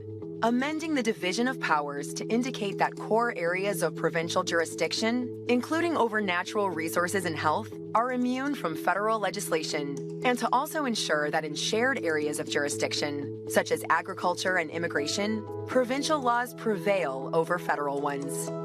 2. Imposing constitutional limits on the federal spending power in areas of provincial jurisdiction, including a provincial right to opt out of federal spending measures with proper compensation should they so choose. 3. Adhering strictly to representation by population in the House of Commons. Right now, those living in smaller provinces are greatly overrepresented when compared to those living in larger ones. 4. Either abolishing the Senate entirely or having it actually represent provincial interests as originally intended by mandating an elected Senate with the same amount of senators representing each province. 5. Allowing provinces to appoint their own King's Bench and Court of Appeal justices, rather than having those appointments made by the federal government. 6. Expanding the Supreme Court to allow for more justices from Western Canada and making prior service on a province's Court of Appeal a mandatory requirement of becoming a Supreme Court justice. 7. Eliminating the Ottawa residency requirement for judges on federal courts to ensure more Western Canadian representation. And 8. Mandating provincial approval of the appointment of a lieutenant governor to a province by the federal government. There are, of course, many other potential constitutional amendments that are worth discussion, but this is a start. So, should Alberta take a lead role in working with other provinces to pressure the federal government to amend the Canadian Constitution in order to empower and better protect provincial rights? And if so, which of the amendments discussed or other proposals should the Alberta government advocate for? I just heard somebody say yes. Shall we shut down debate on this one? Justice McDonald, can I ask you to kick this one off? Because there are some things in there that you could probably add context to for sure. Well, okay. Sorry. Under the Constitution Act 1982, the amending formula is contained in, I think it's Part 5. And the two main rules are, one's in Section 38, which is the one that is the default rule. It's the normal rule that says if 7 provinces with 50% or more of the population move to amend the Constitution and the federal government agrees, then there can be a constitutional amendment. And the other is Section 41, which requires unanimity of all the provinces.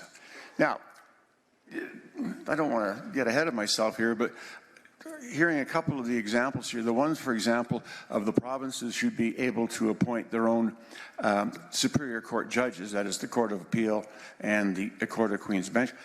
I could see all the provinces getting on board with that because they would probably want the power to appoint the judges that are in their courts. And similarly, with the lieutenant governor, that requires unanimity. But again, I can see a real case that all the provinces want the ability to appoint the lieutenant governor to their province. So, you know, I think the formula is there, but it takes the will of the provinces then to push it on to Ottawa to make these things happen. All right, let's start at this microphone this time. Hey, boss.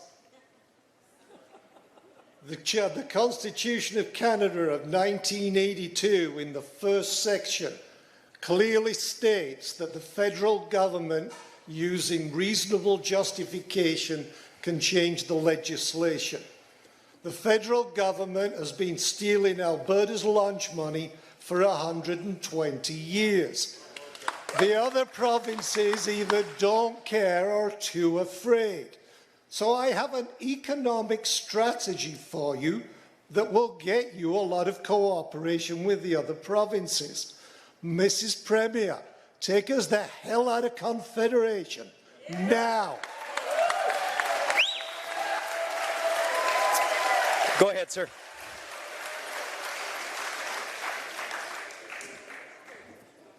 My question is for the Premier. And Western alienation is not new. It goes back to when the country was formed. They called us hewers of wood, drawers of water. I had to look it up. Canadian economist Harold Innes, 1930, in his book, described Western Canada that way. This all came to a head in 1981 when Trudeau 1.0 savaged Western Canada with NEB. So we fought back with failed Senate reform, trying to make the Senate equal, elected, and efficient. That failed, thanks to the Easterners. So then we thought, well, let's do provincial Senate elections. We'll elect senators in Alberta, and the feds will appoint them. But various Liberal governments have declined to do that. We also had to fight through failed Meech Lake Accord during this time period. Then I'll go to Trudeau 2.0 and all his go fast Alberta legislation, so I'll skip by that. Carney talks big but does nothing. Okay. All that legislation is still on the books. Okay. And equalization, as you pointed out, a big drain on Alberta. So my question to the Premier is, it's time to stop flirting with separatism and make it official. Okay. Go ahead.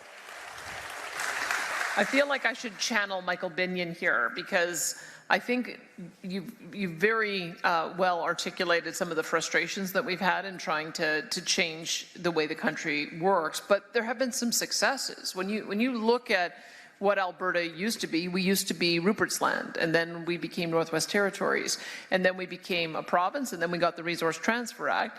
And so we have slowly but surely, and Michael calls this responsible government, as we get larger, as we get more mature, as we develop our economy, we take on more and more responsibilities. Quebec is kind of at the far end of this. They are twice our population, although not twice our GDP. That's one of the frustrations we have. But that's part of what they've done, is that they collect their own personal income taxes, their own pension, their own immigration, their own police force, and they press the federal government every single time they try to interfere with provincial jurisdiction, because they are saying, we are this responsible level of government, leave us alone. So that's what we're asking, is should we be going down that same pathway that Quebec has gone? More recently, I was reminded recently that Quebec did a unilateral change to the Constitution. They got the federal parliament to agree to call them a distinct society. If you remember, that was one of the issues in the Charlottetown Accord and Meech that they were discussing. So that occurred. And then Nunavut it not only became a separate territory carved out of the Northwest Territories, but they've just got a major devolution agreement so that they also can take more control over the resources. So there are these examples of when you press it and you put these items on the table, you can have a negotiated agreement to take on more and more of the powers. I understand the frustration about could we ever have a Meach-style or Charlottetown-style agreement where it goes to a referendum. Maybe we're all too scarred from how badly those turned out the first time, but there's no reason why we can't at least identify the areas I think that we want to try to find the change. And I think, as Bruce has mentioned, many of the things in this video are things we could do without constitutional change. And so it just is a matter of some political will. Excellent. Andrew, be ready. I'm going to come to you in a few minutes, but let's get to some of the mics. Go ahead. It is my personal view that the governing model in Ottawa is 1867 Canada, and that's Ontario and Quebec. The latest incident with the Chinese EVs and the prairie canola is a good example. We need constitutional change if we're going to survive as a nation. The late Premier Bourassa of Quebec advocated a Canadian version of the EU, because Canada is diverse geographically, economically, politically, and culturally. Now, the question arises, how do you get the parties to the table? You need a crisis. And I think we can create one. Two major events in Canada established a free flow of commerce. 1885, the CPR was built, finished in construction. In the 60s, the Trans-Canada Highway. Premier Legault's maple syrup, Premier Ford's autos freely crossed the country. But Mr. Legault says now, you can't build a pipeline and no oil and gas. Premier Smith, direct your bureaucracy to build toll gates on the highway and the railroads. No maple syrup and no autos passing unless you pay the toll. What you will have is a crisis in the country. Okay.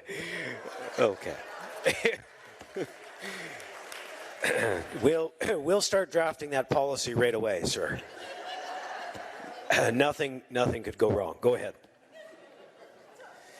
Hi, Caleb Orge. I like to hear the quiet parts out loud. Is the long-term goal of this to move Canada away from being a federation and toward a union of states like the US or the EU? And considering that Ottawa absolutely will not go for that, and the French lost their appetite for it 30 years ago despite being notoriously treacherous, what extra legal means are actually on the table when this fails? Okay. Fair question. Well, I think there's lots of models. I mean, as it's been mentioned before, we are one of the most decentralized federations in the world. And so there's this constant tension of Ottawa wanting to assert more national priorities and provinces resisting. And I think that that's kind of the dance that we've done our entire history. So do we do an EU model? In the EU model, they actually take a very small amount of contribution from each of the jurisdictions, but they have a lot of control over regulation. And that's one of the things that has caused tension in the EU.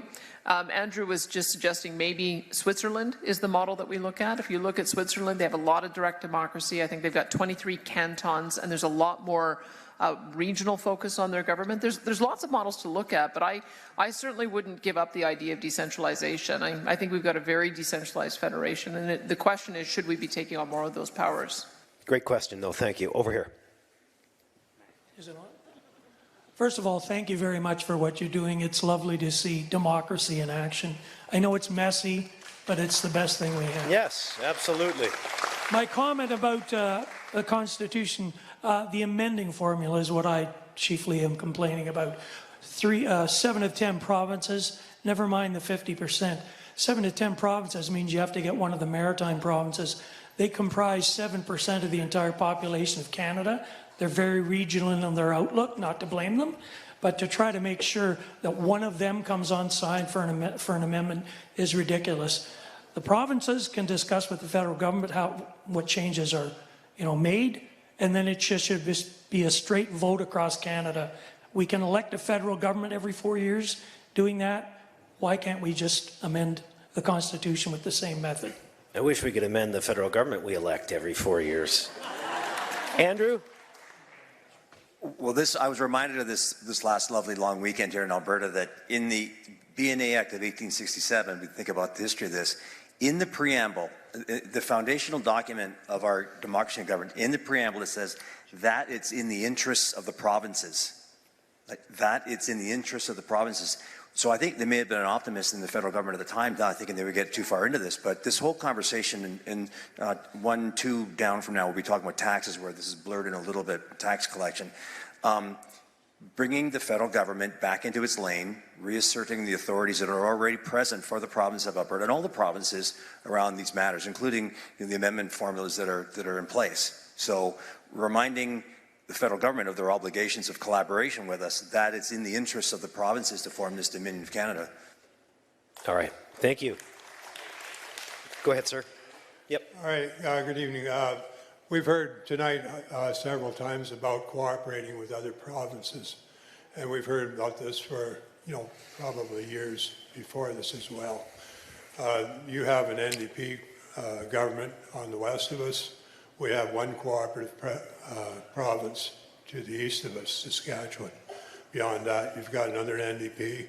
You've got Doug Ford, which might as well be NDP. And then you got the rest of the people that have their hand out in the Eastern Maritimes. So I think that is actually a pipe dream. Now, you've been given a mandate by the people of Alberta, a strong majority government, all of you. And all I've heard is talk, talk, talk, talk. We have been through these panels.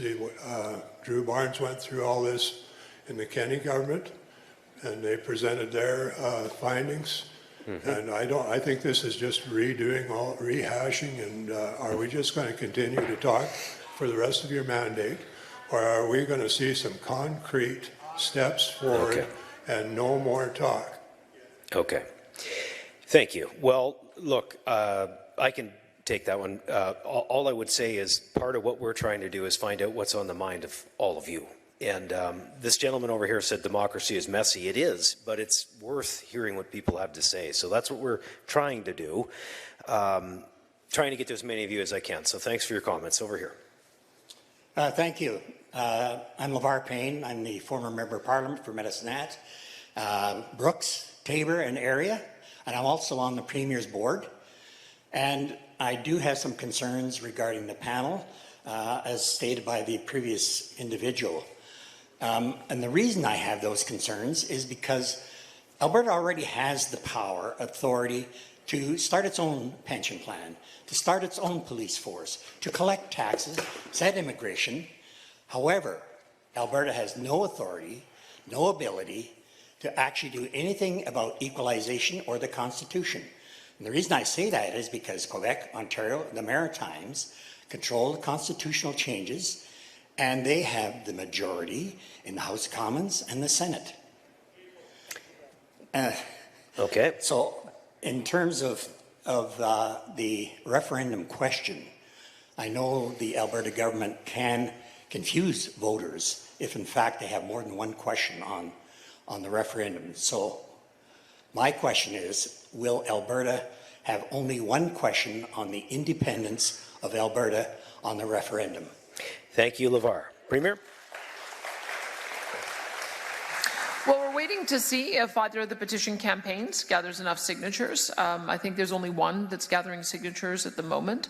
And the other one is in a court process that isn't going to be completed until, I'm not sure when, I think it's going to the court on November the 5th, November 19th.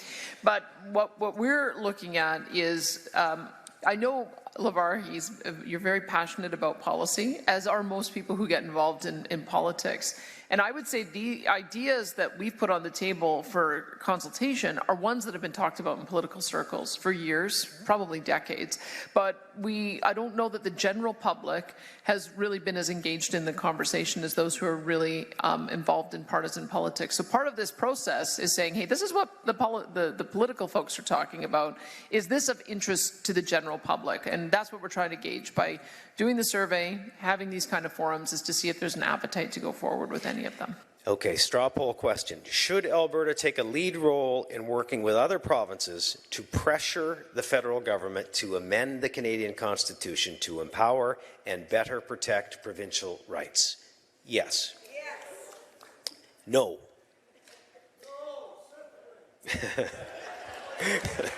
Okay, the next video. Here we go. Immigration reform. Our next topic is Alberta taking more control of the immigration system to counter Ottawa's open border policies, which are driving up the cost of living and are not aligned with the needs of Alberta's economy. In just over 100 years, Alberta's population has grown from a few 100,000 farmers, ranchers, and First Nations peoples to a province of over 5 million, with one of the most prosperous economies in the world. This great success story would not have been possible without new Albertans moving here from all over the world. That is why Alberta has always welcomed newcomers looking to contribute to our province's economic success and unique culture. And we always will. However, as all Canadians intuitively understand, the number of newcomers entering the country each year needs to be sustainable, and everyone wanting to come should be committed to upholding the Canadian values of hard work, love of freedom, and peaceful coexistence. Sadly, Justin Trudeau's Liberals upended Canada's immigration system for over a decade by instituting an open borders policy that permitted millions to enter Canada each year, often without any sort of proper vetting, job prospects, or needed employment skills. The results have been disastrous. Housing prices have skyrocketed. Unemployment keeps increasing as immigration outpaces job growth. And sadly, many of the divisions and disputes that plague other countries have begun making their way into ours.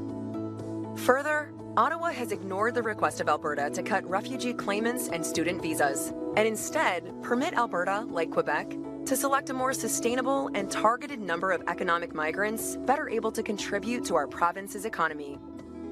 What can Alberta do about the situation? Quite a bit, actually. You see, under the Constitution, immigration is a shared area of responsibility between the federal and provincial governments, which makes sense. Essentially, the federal government gets to decide who they let into Canada, but it's up to the provinces to provide the vast majority of the social programs that newcomers need. So obviously, we should have a say about who is coming here. If Alberta isn't satisfied with the number or economic qualifications of newcomers moving to our province, we may have the option to withhold provincial social programs to any non-citizen or non-permanent resident who does not have an Alberta-approved immigration status. This would likely encourage more sustainable numbers of immigration overall, while supporting the entry of newcomers that can contribute to our provincial economy. If Alberta went this direction, Ottawa could decide to fight Alberta on this issue in the courts, and there would be some additional costs in taking a more hands-on approach to immigration. However, much, if not all of that cost, could be offset in corresponding savings to our social programs. So, should Alberta take more control of the immigration system in this way, or continue with the status quo? And how can our province convince Ottawa to act more responsibly with their immigration policies in the future?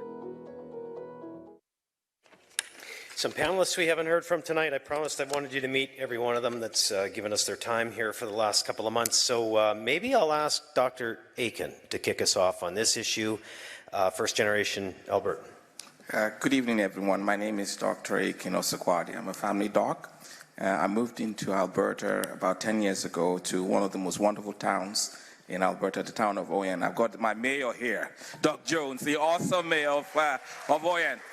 I love Oyen too, yeah. And you know, that's the beauty of Alberta. We offer opportunities for people that want to better themselves, that want to improve themselves, that want to contribute to a wonderful society. And I think that's the major challenge that's happened with immigration in the last couple of years has been, it's moved away from an opportunity where it should work for both parties, both the people, the established population, and a new population coming to Alberta, to an open border immigration. From 2019, we've had a massive amount of immigration, unvetted, uncontrolled, unregulated. And it's becoming very challenging now with pressures being put on healthcare, education, and social services. And All we are looking for is sustainable numbers and an immigration system that vets people, that ensures that they're coming to contribute and not to take away from the system.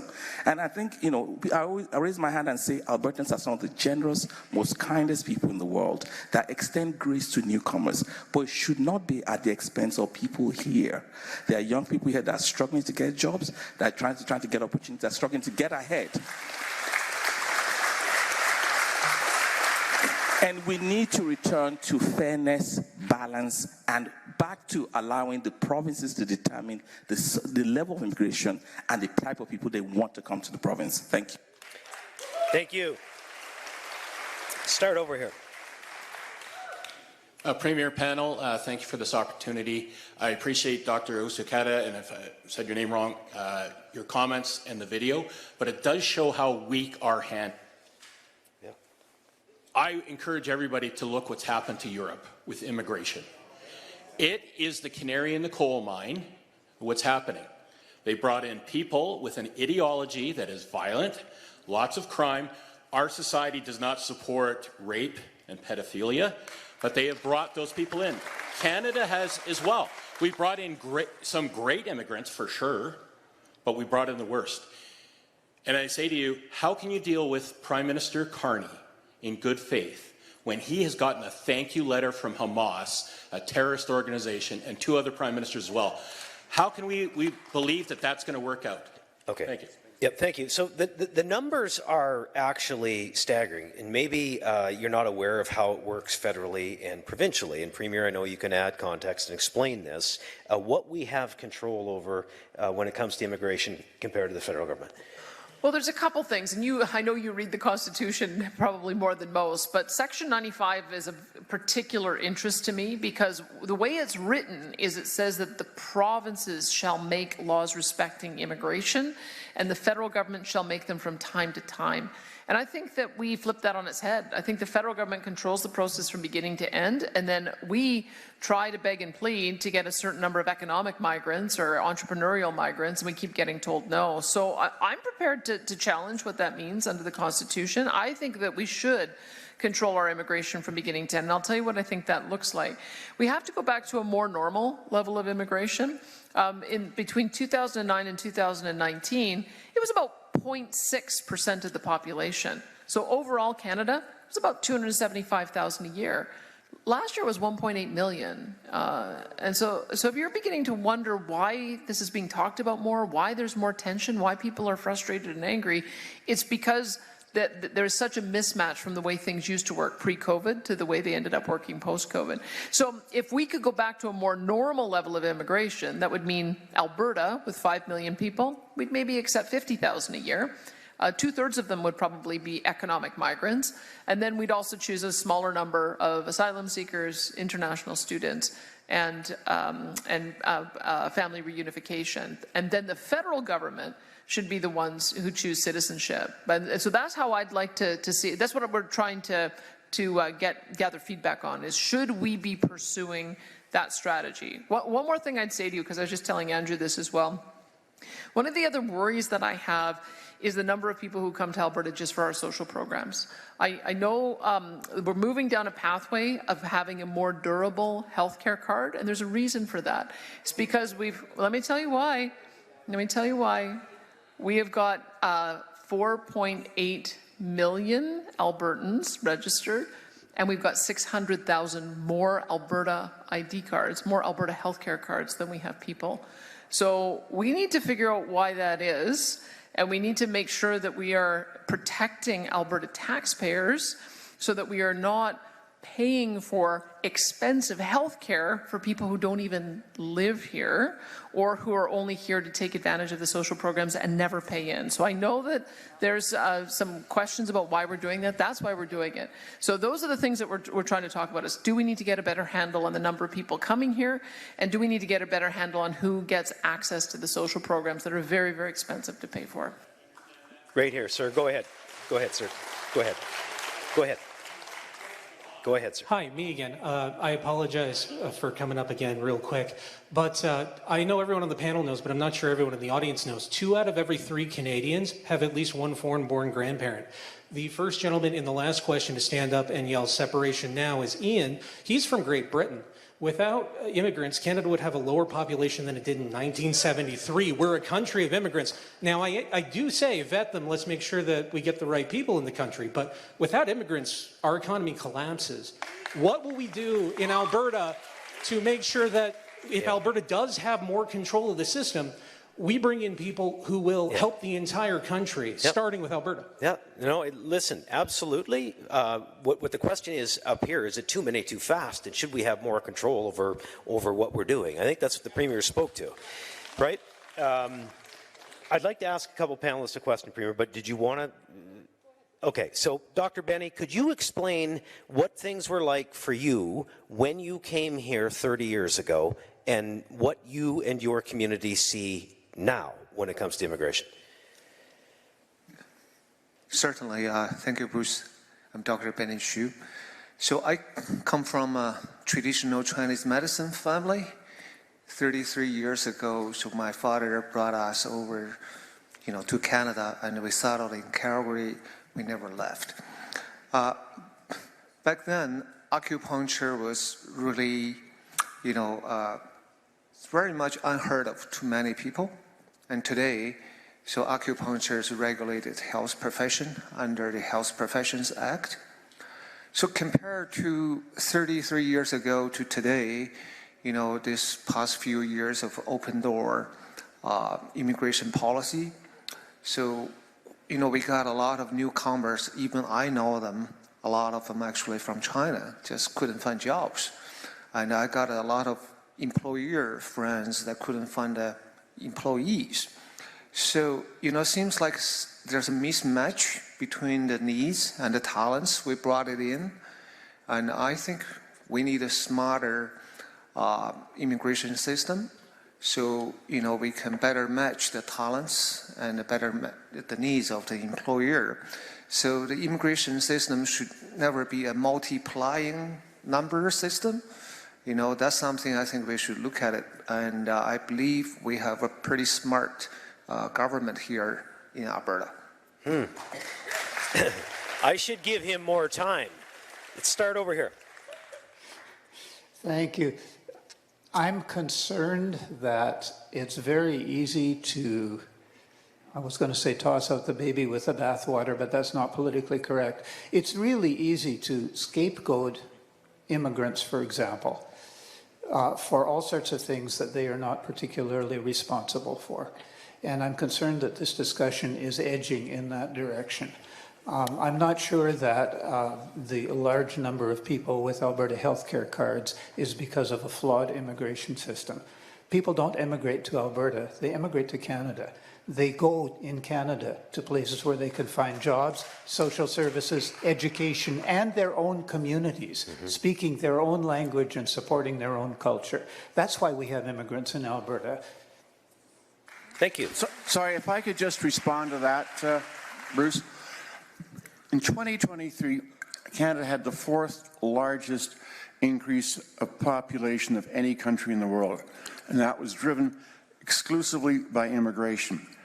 Now, we all know immigration properly handled is a true asset, as it has been throughout most of our history, but that's not where we're at now. And in fact, for the last, I think it's 5 or 6 quarters, Canada's GDP per capita has declined. That means, although the economy might be growing a little bit because of all the people coming in, we are collectively getting poorer. So the federal government has done, I'm going to suggest, a very poor job in the immigration system. And the gentleman that was talking earlier about a crisis being the opportunity, well, it may well be on hand, and I can see perhaps a lot of pushback from other provinces wanting to make some changes over the system that that would benefit them as well. Thank you, Bruce. How about over here? Yeah, go ahead. Hello, my name's Amanda. I am from the fabulous city of Brooks. Hi, Amanda. Everyone should appreciate that, just so you know. I'm really concerned about the way that this question is framed, and it actually goes with the gentleman that just spoke before me. This idea of should Alberta take more control of immigration to counter Ottawa's open border policy. The video uses language such as unvetted, open borders, and savings to social programs, which is misleading, and it's dangerous. This sort of what's happening. So that's what's happening even in this room. That's the concern. So this kind of messaging encourages anti-immigrant sentiment at a time that we need to be building understanding and not fear. The reality is people don't come to Alberta to exploit social programs. Okay, I need you to wrap it up, okay? Yeah, I can. It's the booing that takes into my time here. Well, you were over before, but carry on. Okay, so immigrants aren't the ones overusing our social programs. If you work in our social programs, you would know that people come through immigrant streams aren't eligible for social programs. Do you think the number is right now that we've got the right amount of people coming? I think the number. Sorry, go ahead. Yes or no? The number isn't great. Okay. But the tone is what changes. Gotcha. And I appreciate how you delivered that. A little lengthy, but thank you. So just know that the discussion up here is just on all of these issues. How might we manage them better from Alberta's perspective? Would we be better off to have control as opposed to Ottawa? Over here. Hi, can there be stricter policies in place that limit the time someone who hasn't paid in can stay on our social programs, to encourage them to get jobs instead of just using social programs for years, because it's happening. Okay. Premier, do you want to take that one, or do you want me to go over to Samita? Well, we do have a real problem that we're seeing that in the past, our level of tax revenue used to increase faster than inflation plus population growth. And so we felt that if we limited our year-over-year spending to inflation plus population growth, we'd be able to grow our revenues faster. And that's not what's happening now. And it is the case because I can counter it every day. We hear about it in our constituency office.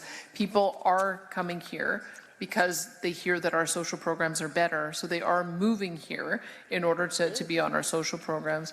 There is an example of something that worked really well. And if you look at the settlement of Ukrainian evacuees under the QIT system, somehow Alberta managed to settle 70,000 Ukrainians in the course of about 2 years through 200 different volunteer organizations, a huge diaspora, Ukrainian community. And I think the first wave of people who came through had well-paying jobs and maybe had a little bit of means. But when we looked at whether they were using social programs, of the 70,000, it was less than 2,000 that were using any kind of social supports. So that's, I guess, what we're trying to figure out is, are people, is there a way for us to be able to match those who are coming to the province with the jobs that are available, the skills that they have, so we set people off on a pathway of success. We've had lots of experience with being able to do that, but when you end up with 150,000 people coming a year versus 50,000 a year, which has been our experience the last 3 years, it becomes overwhelming of all of our systems. You're seeing it in classrooms that are overcrowded, complexity in classrooms, English language learners. People can't find a family doctor. We can't build homes fast enough. There just is a pace that you can keep up with. So we're looking at all of those things. But we feel that if we had the ability to identify our own labor market opinion, manage our own work permits, do our own provincial nominees for who would become a permanent resident, that would very likely be geared towards finding those who had the ability to work in the jobs that are available. And I think we would end up having them be taxpayers first before they needed any of the social services. Could we have the Premier's Chair of the Council on Multiculturalism, Samita Anand, weigh in here? Thank you, Bruce. Thank you for asking me to share my story. I am a family that immigrated to Alberta, and I am very proudly saying that I form that fabric of Alberta that most immigrant families do. And my story is no different than other families who immigrated with a little hope, a little apprehension, and a little bit of fear when you come to a new country. We happened to start our life in Quebec. And being an immigrant family, I didn't speak or understand French at all, and it was extremely difficult to create a life and a happy place for our family. And then one friend comes along and says, hey, you should come to Alberta. There's no PST. Homes are cheap. And you know what? Jobs are available, and rightly so. Our family was able to settle better. Even on this panel today, there are 3 first-generation immigrants that are talking to you.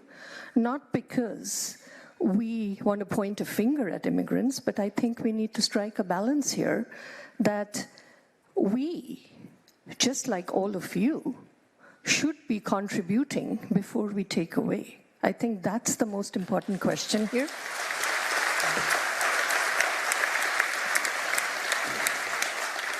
BC, Sorry, yeah, go ahead. Take a few more seconds. BC and Ontario are very expensive to live in. What happens when Alberta becomes the same situation? Where do we go from here? Is the question. I think we need to take some conscious steps, some check stops for our children, grandchildren, and for all Albertans here. Thank you. Hear, hear. All right, go ahead, sir. All right. Thank you, everybody. So in 2014, under the previous federal Conservative government, there were 292 asylum claims from India in that year.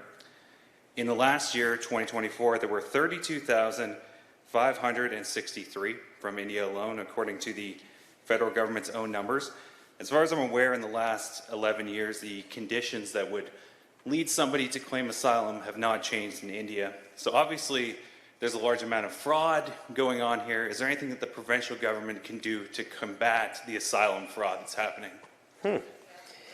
That's a good question. One of the things that changed under this current government is the way asylum seekers came into Canada. Before, you heard that they were going across Roxham Road, that they were getting driven to the border and going across. They did manage to close that down. And then all of a sudden they were turning up at the airports, which you would think would be the easiest thing for us to control. So we've got Air Canada, which does international flights, mostly to Toronto and Montreal. That's where most of the asylum seekers are coming in. And it's been extraordinary. In the past, we used to only have 4,000 people or less come through the airports to seek asylum. I think the last numbers I looked at, it's more like 60,000 a year, and that's part of what you're seeing. So what happens is once the asylum is declared, then it takes years to go through the process, and if I understand it, if you're an asylum seeker, you don't get a work permit. So they get held up, put up in hotels and supported while they're going through that process. That's what Doug Ford was recently talking about with his great frustration on it. So yeah, I think they'd be able to address it. One of the things that they did in Mexico is that they used to have a visa to be able to come here because people were doing the same thing. They got rid of the visa, numbers went up, they put the visa back in and required that you had a return ticket, numbers went way down. So there are things that the federal government could do to stem the flow that you're talking about. It takes the political will to do it though. So yeah, that's one of our frustrations. One of the things that we had found, and this is not good for newcomers, somebody coming into the Calgary International Airport, they were driving them to our navigation center. Our navigation center is for people who are homeless and addicted and in very dire straits. That's not a place that you have some new mom coming in from a foreign country go to with her kids. Like it was crazy that was what their attitude was. And so we've kind of sent them back and said, Canadian Border Services, this is a problem that you've got to deal with a different way. But we don't have quite the same problem that they do in Ontario and Quebec. It's quite bad in Ontario and Quebec. It's, trust me, we're trying. So before I ask the question, to those of you in the line that I didn't get to, no problem. You come back and ask it once we do the next topic, okay? The question is, should Alberta take more control of the immigration system to counter Ottawa's open border policies? Who says yes? I know one person said no. Who else? Excellent. Okay, thank you very much. Great discussion. Very good discussion. The last video that we'll play and then we'll discuss is the subject of provincial tax collection. Our next topic is the option of Alberta collecting all provincial personal income taxes, rather than having Ottawa do it for us. Today, when Albertans file and pay their personal income taxes, they do so through the Canada Revenue Agency, which then remits the provincial portion of those personal income taxes back to the provincial government. However, Alberta businesses file and pay their provincial corporate taxes directly to the provincial government. Quebec does it differently. They collect both personal and corporate income taxes directly from Quebecers, bypassing the CRA altogether. What if Alberta did the same? There would definitely be startup and ongoing administration costs, but it would also mean bringing good-paying jobs to Alberta instead of funding federal employees in other parts of the country. Under Canada's Constitution, levying and collecting taxes is an area of provincial jurisdiction, and Alberta could transition over the coming years to collecting our personal income taxes, as we do with corporate taxes now. So what are some of the benefits to Alberta collecting its own personal income taxes? 1. Better provincial tax policy.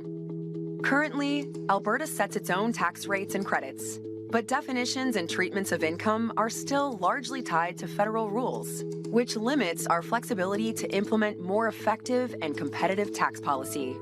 We saw this recently when the federal government changed the rules on capital gains for doctors and other professionals, and Alberta was effectively forced to follow those same rules as it related to provincial personal income taxes. If Alberta were to collect its own taxes, we could tailor our entire tax framework to better reflect our economic realities and provincial policy goals, while declining federal changes to certain portions of tax policies that detrimentally affect provincial income tax policy. This could open the door to streamlining calculations and simplifying provincial income taxes for Alberta residents.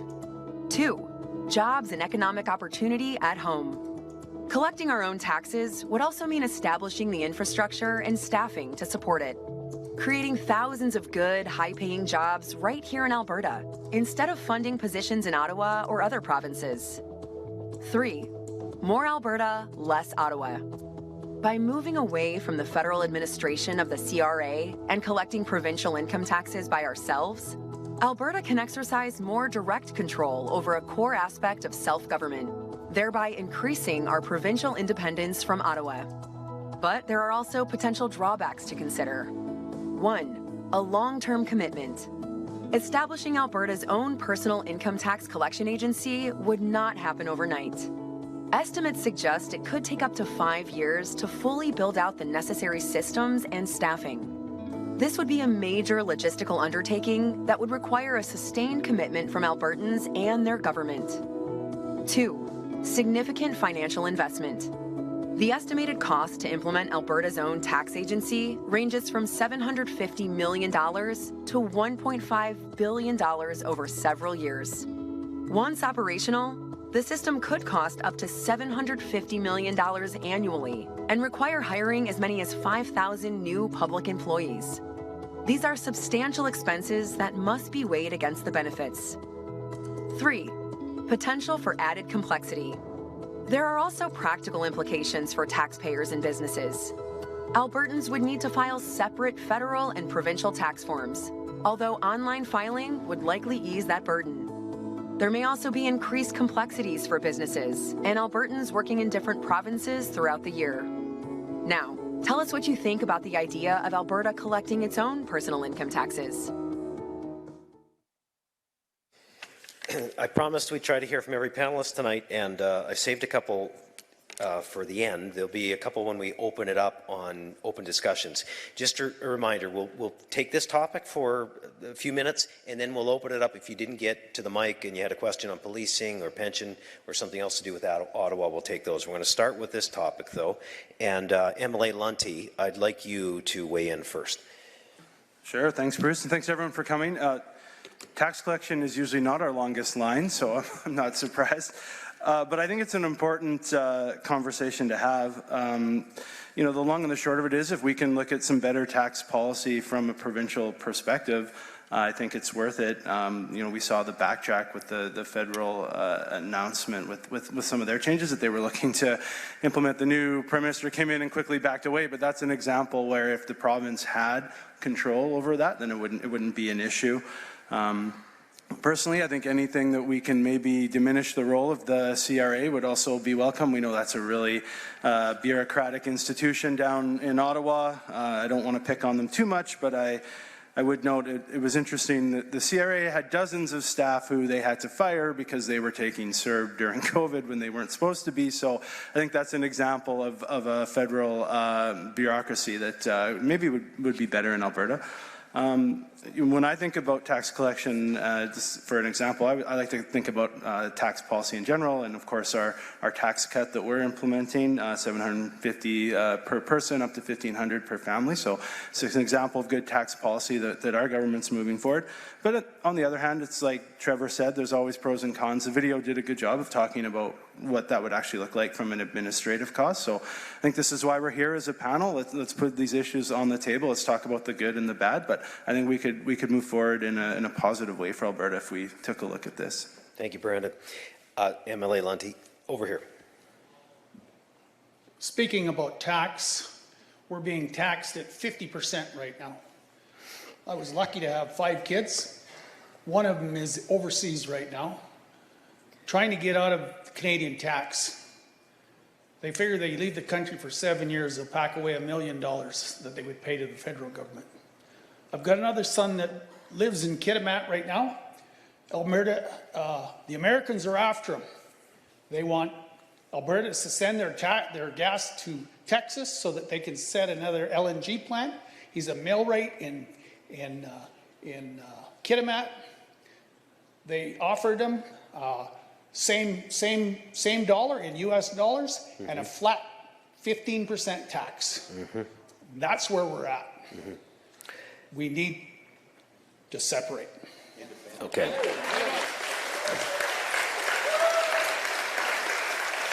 Go ahead, sir.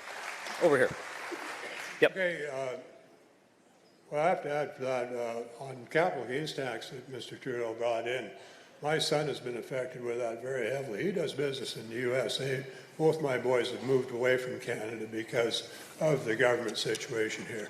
You know, they saw no future and they didn't want to subject their families, their children, to a future in Canada because, you know, it was just horrible. And, you know, I would go too, but I support 65 employees, meaning 65 families. So I stay here. I'm 70 years old still, paddling the boat because of those people. I don't need it. I haven't needed it for a long time. Hey, thanks for that. What's your business? I do oil field service business and recycling. Appreciate it. Wonderful. Thanks for coming out tonight. I see that the lines are shorter, so if you wanted to speak to one of the earlier topics and you couldn't, go ahead. And then we'll come over here. Thank you. I'm just going to, get a couple of points of clarification on the video there. It mentioned that we could be producing as much as 5,000-ish jobs here in Alberta.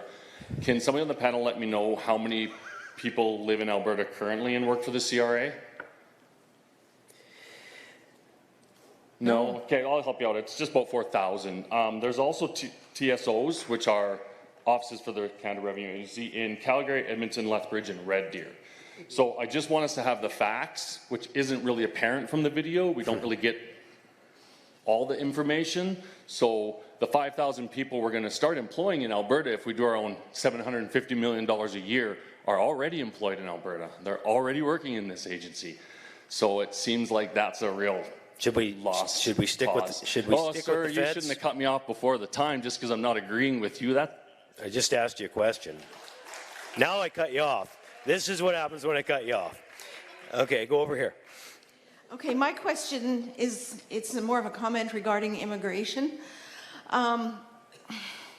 I think the temporary foreign worker program needs to be changed. I realize it's federal, but I think it's causing immigrants to come into Canada and Alberta that are low skilled and are being supported by the federal government. I think we need to change that so we're bringing in people that have skills. Thank you. And secondly, we also need to have in our universities that are doing medicine.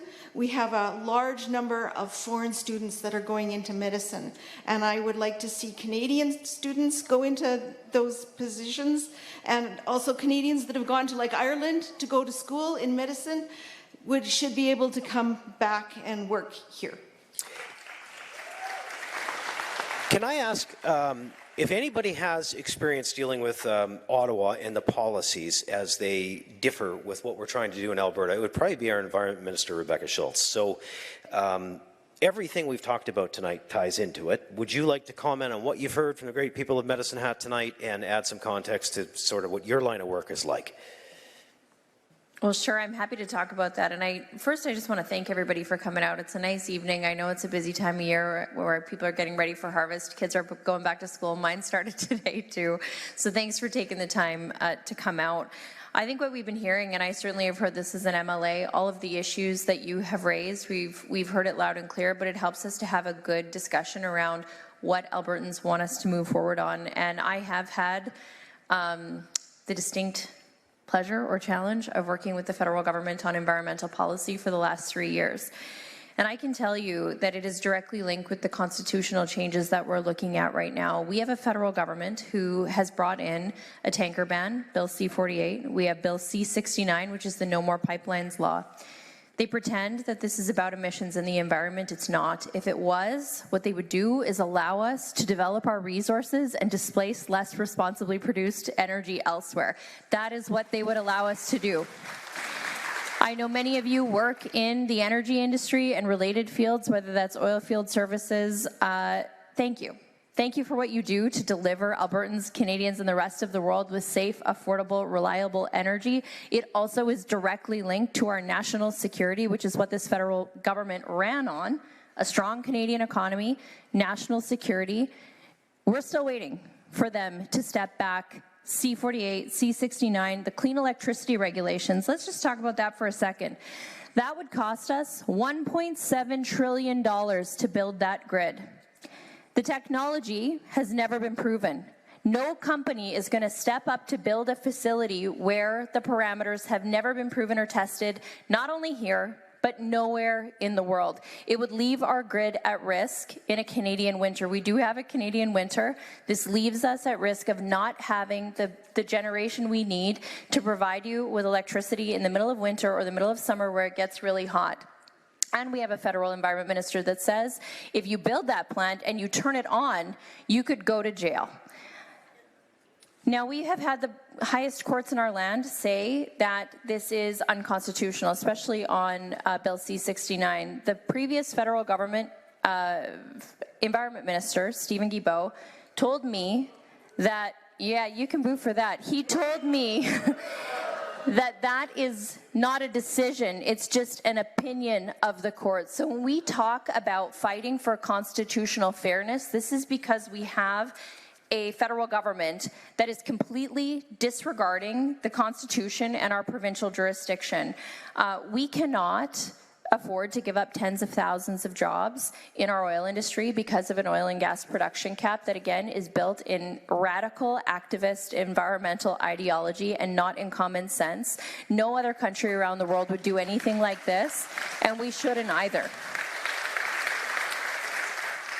So with all of that, and it links in also to agriculture. I mean, we've seen the attack on our ag industry. It started with oil and gas, and it went straight to ag, whether that be on methane emissions or fertilizer bans. And so we do have, Premier once called it a lawless federal government who is completely disregarding the Constitution. And that's why we're having these conversations, because Albertans, I think we've heard tonight, Albertans have had enough. We contribute to the rest of Canada. We are clearly an economic driver, not just here in our own province, but for the rest of the country. And we shouldn't have a federal government that continually drives in our lane, but still wants to have all of the benefits from our economic success. And so for all of you who showed up to have a positive, respectful conversation about what options we want to exercise moving forward, I want to say thank you. And to our Premier, who, I mean, I don't think I've ever seen this, where if there is a topic of conversation that the people want to have, she is doing this across the province, traveling across the province for months on end. It never stops because she actually wants to hear what you have to say. And so, Premier, thank you on behalf of everyone here tonight.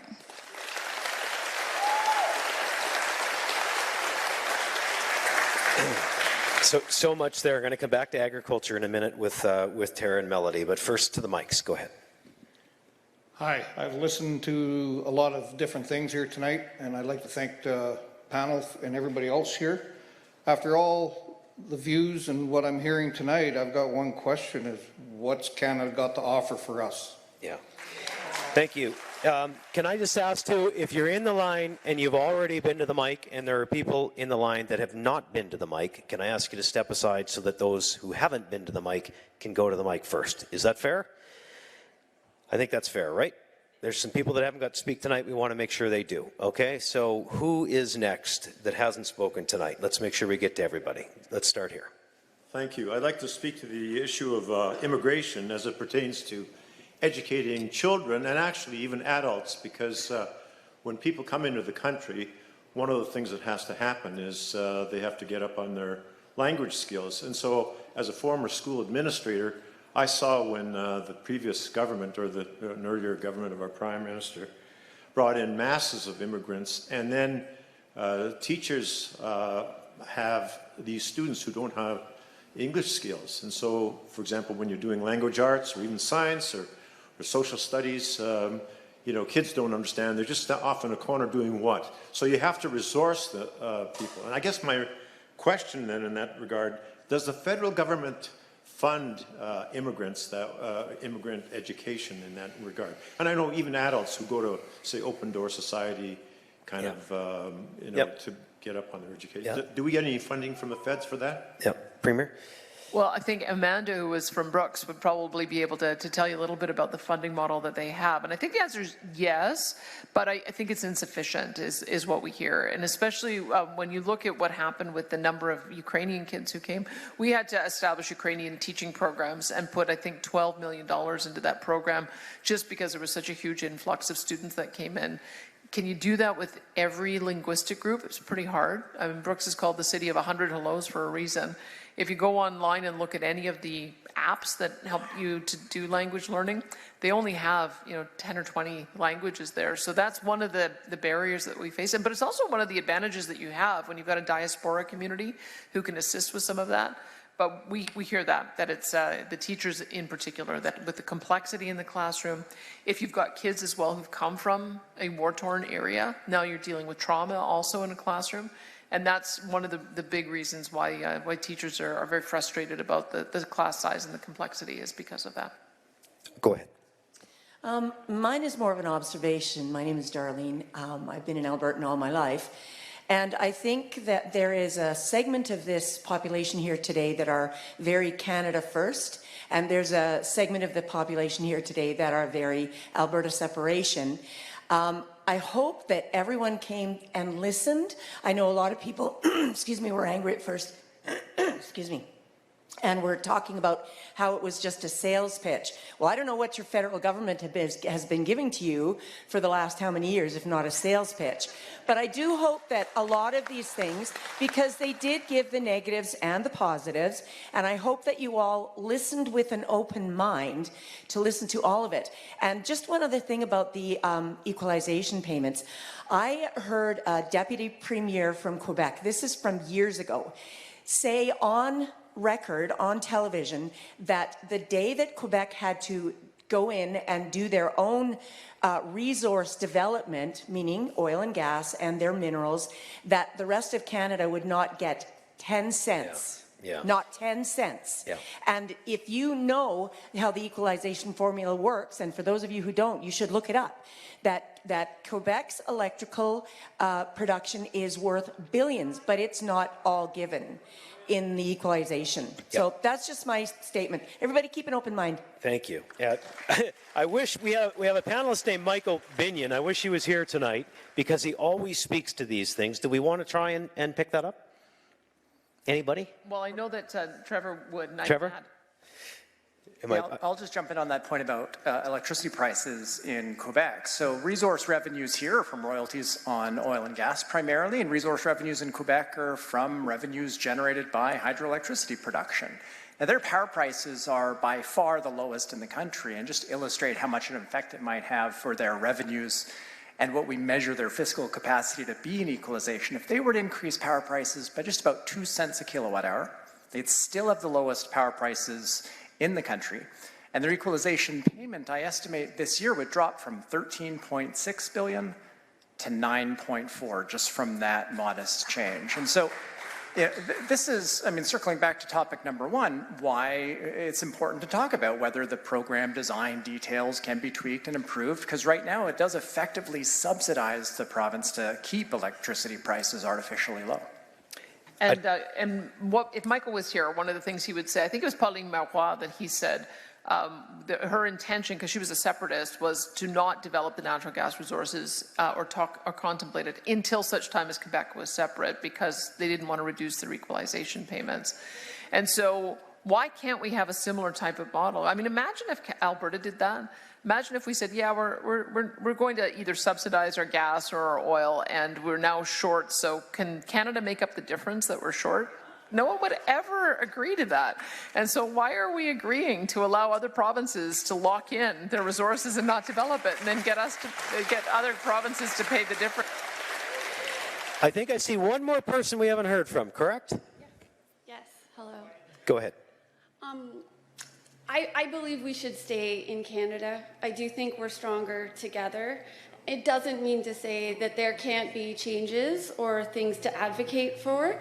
I believe in terms of the question here about ideas that proportional representation would go a long way in improving our voice within the country, and I think that'd be something that we could do provincially as well. As for the immigration, it was referenced by somebody else that sometimes I think some of the problems that were being brought up, that immigration was being used as a scapegoat, and I do think that's true. I've worked in social services for over 20 years, and I can say we've had a housing crisis in Alberta well before we had the immigration increase. I'm not disputing those numbers of the increase of immigration, but it's that's been there before. My question about that to you is, in looking at the video that you shared on immigration, the proposal was that you were going to restrict services for newcomers, and by doing so, we're going to try to put pressure on the federal government to make changes, and I fear that's going to be putting vulnerable newcomers in the middle of this and hurting them. Okay. And so my question is, if that is what you're planning on doing or wanting to do. I'm not sure. We're getting feedback on that. I mean, as I said, what I would like to do is take over immigration from beginning to end. Exactly. Is that if we could get a more normal number, which would be 1%, which would be higher than historically. I mean, if historically it was 0.6%, we went to 1%, that'd be higher than usual. And if we were then able to focus the bulk of the newcomers on economic migrants, it becomes immaterial, because then they're taxpayers first. And if you're a taxpayer in Alberta, of course, you're going to be able to enjoy over time the same access to programs as anyone else if you become a permanent immigrant and then ultimately a citizen. I think the problem that we have seen is that when you're an asylum seeker, there's a lot of upfront costs associated with supporting that person, sometimes through years, and then at the end of that process, if they're found to be illegitimate, then they can also claim that because we've been here long enough, from compassionate reasons, you should allow us to stay. But that's the dynamic that we find ourselves in right now, and that's why I think you're seeing some of the frustration people have. We're getting very close to the end. Tara, about agriculture. We've talked about it some tonight, but you, obviously given your line of work, would well, now an MLA, I guess there's a lot of bullshit in being an MLA too, so maybe, sorry, it's been a long night. Can you talk about agriculture and food supply and some of the issues in dealing with the federal government from a provincial perspective?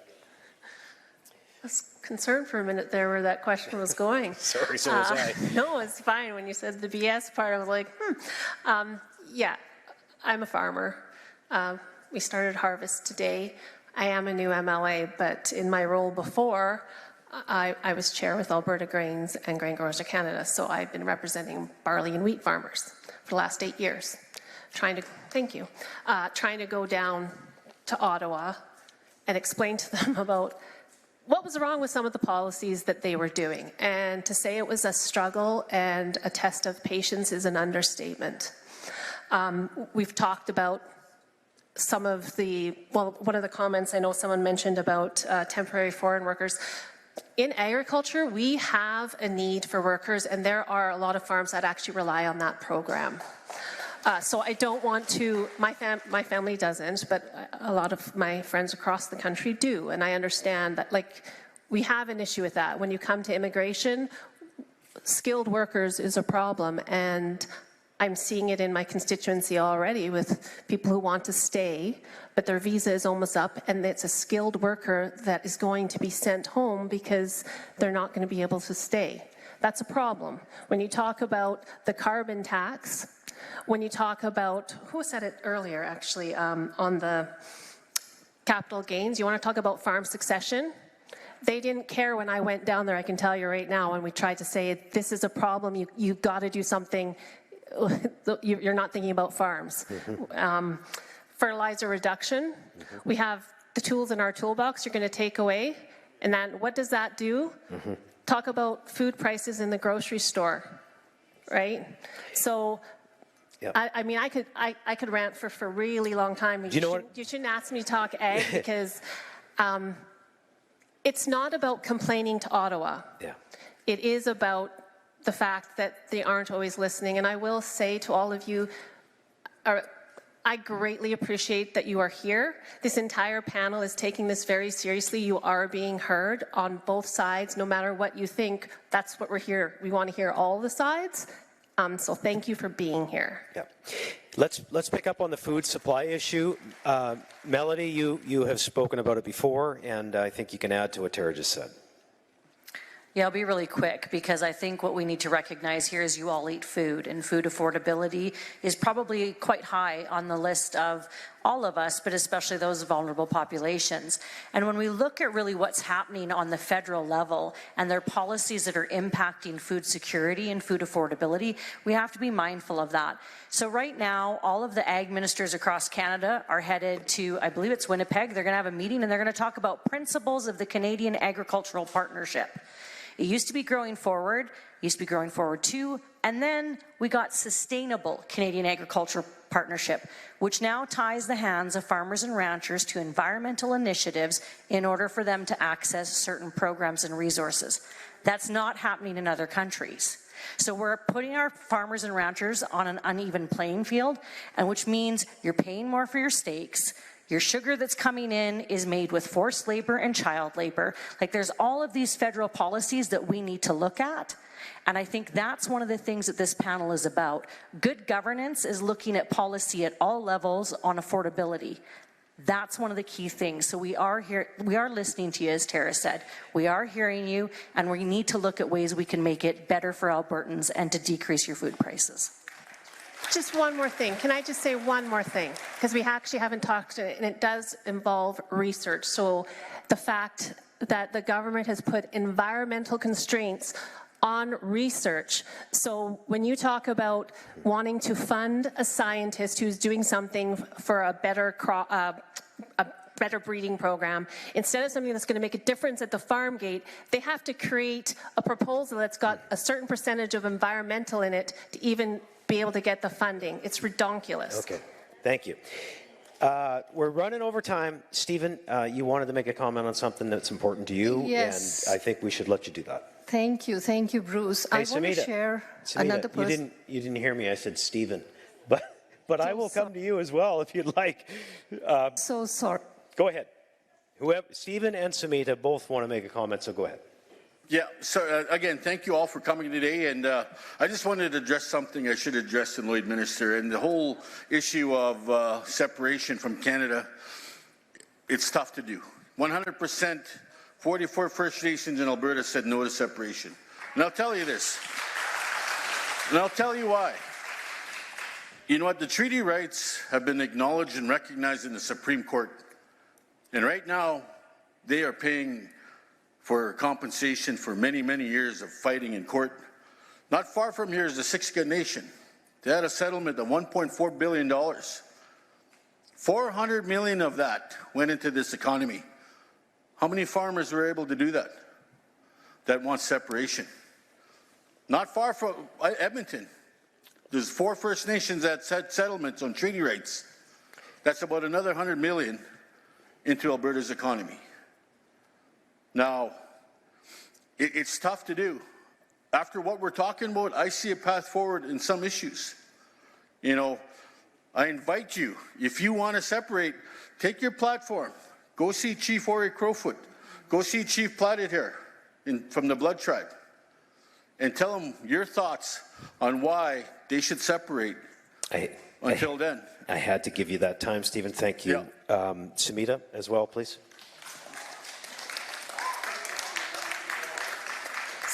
Sorry. I didn't mean to speak over you, but I was so passionate about what I was trying to say. Somebody on the right side of the mic, a lady came up and said about the more medical schools in here in Alberta, and the kids who go outside to study and never come back. This hits personally home. My own daughter is a practicing physician here. In family medicine, and she couldn't get into medical school here. She had to go south of the border. But guess what? She's come back because brain drain is not a given. It's a personal choice. She's come back to practice here. So the system doesn't make it harder. The system actually is there. You just have to navigate the system. And if you want to do it, if there's a will, there's a way. Okay. Thank you. So, Premier, we are over time. I promised 8:30, but I would be interested in hearing you bookend, maybe make some concluding comments. Well, thanks everyone for being here this evening. I know I've heard a lot of frustration with opportunities for young kids, with taxes being too high, with frustration about being able to access programs and support our healthcare system, education system, and so on. And I think all of this is linked. I mean, one of the reasons why we've been so frustrated at the cancellation of Energy East and the cancellation of Northern Gateway and the cancellation of Keystone XL is if those 3 projects had gone ahead, they'd be built and operating today. They would be 2.5 million barrels a day of oil more than we have right now, which at today's market price would be about $55 billion per year, of which governments take about 40% of that. So we would be able to have it all. We would be able to invest in all the social programs everyone cares about without seeing the increase in our taxes and still having money to be able to put into our heritage fund to save for a long-term future. So that is the consequence of the federal government saying you can't do that. And that's why we just do not want a repeat of the last 10 years. We want to see if we can aspirationally work with our neighbors to build a pipeline to Churchill and a pipeline to Prince Rupert and maybe some down south as well. That's what we're hoping to be able to do, but we need a partner in Ottawa to do that. And so the question, I suppose, comes down to, do we want to pursue a path of more responsible government? Are we at a size as well as a population where we just should do more of these things because it's the right thing to do as a grown-up province? I think one of our panelists at one point said, you can't really be the teenager stamping your feet in the basement saying, you don't respect me, when you're still sitting and living off mom and dad. If you want respect, you kind of have to get out on your own and start doing your own things, and then you can have a grown-up conversation about it. And so Quebec has that grown-up conversation. They're taken very seriously because they have pursued a stronger path of responsible government. And we're just asking you, do you think it's time for Alberta to do the same thing? And if not that, then what? And thank you so much for giving us some great ideas this evening. And thanks to the panel for being here, and thanks to Bruce for moderating. I've enjoyed the conversation.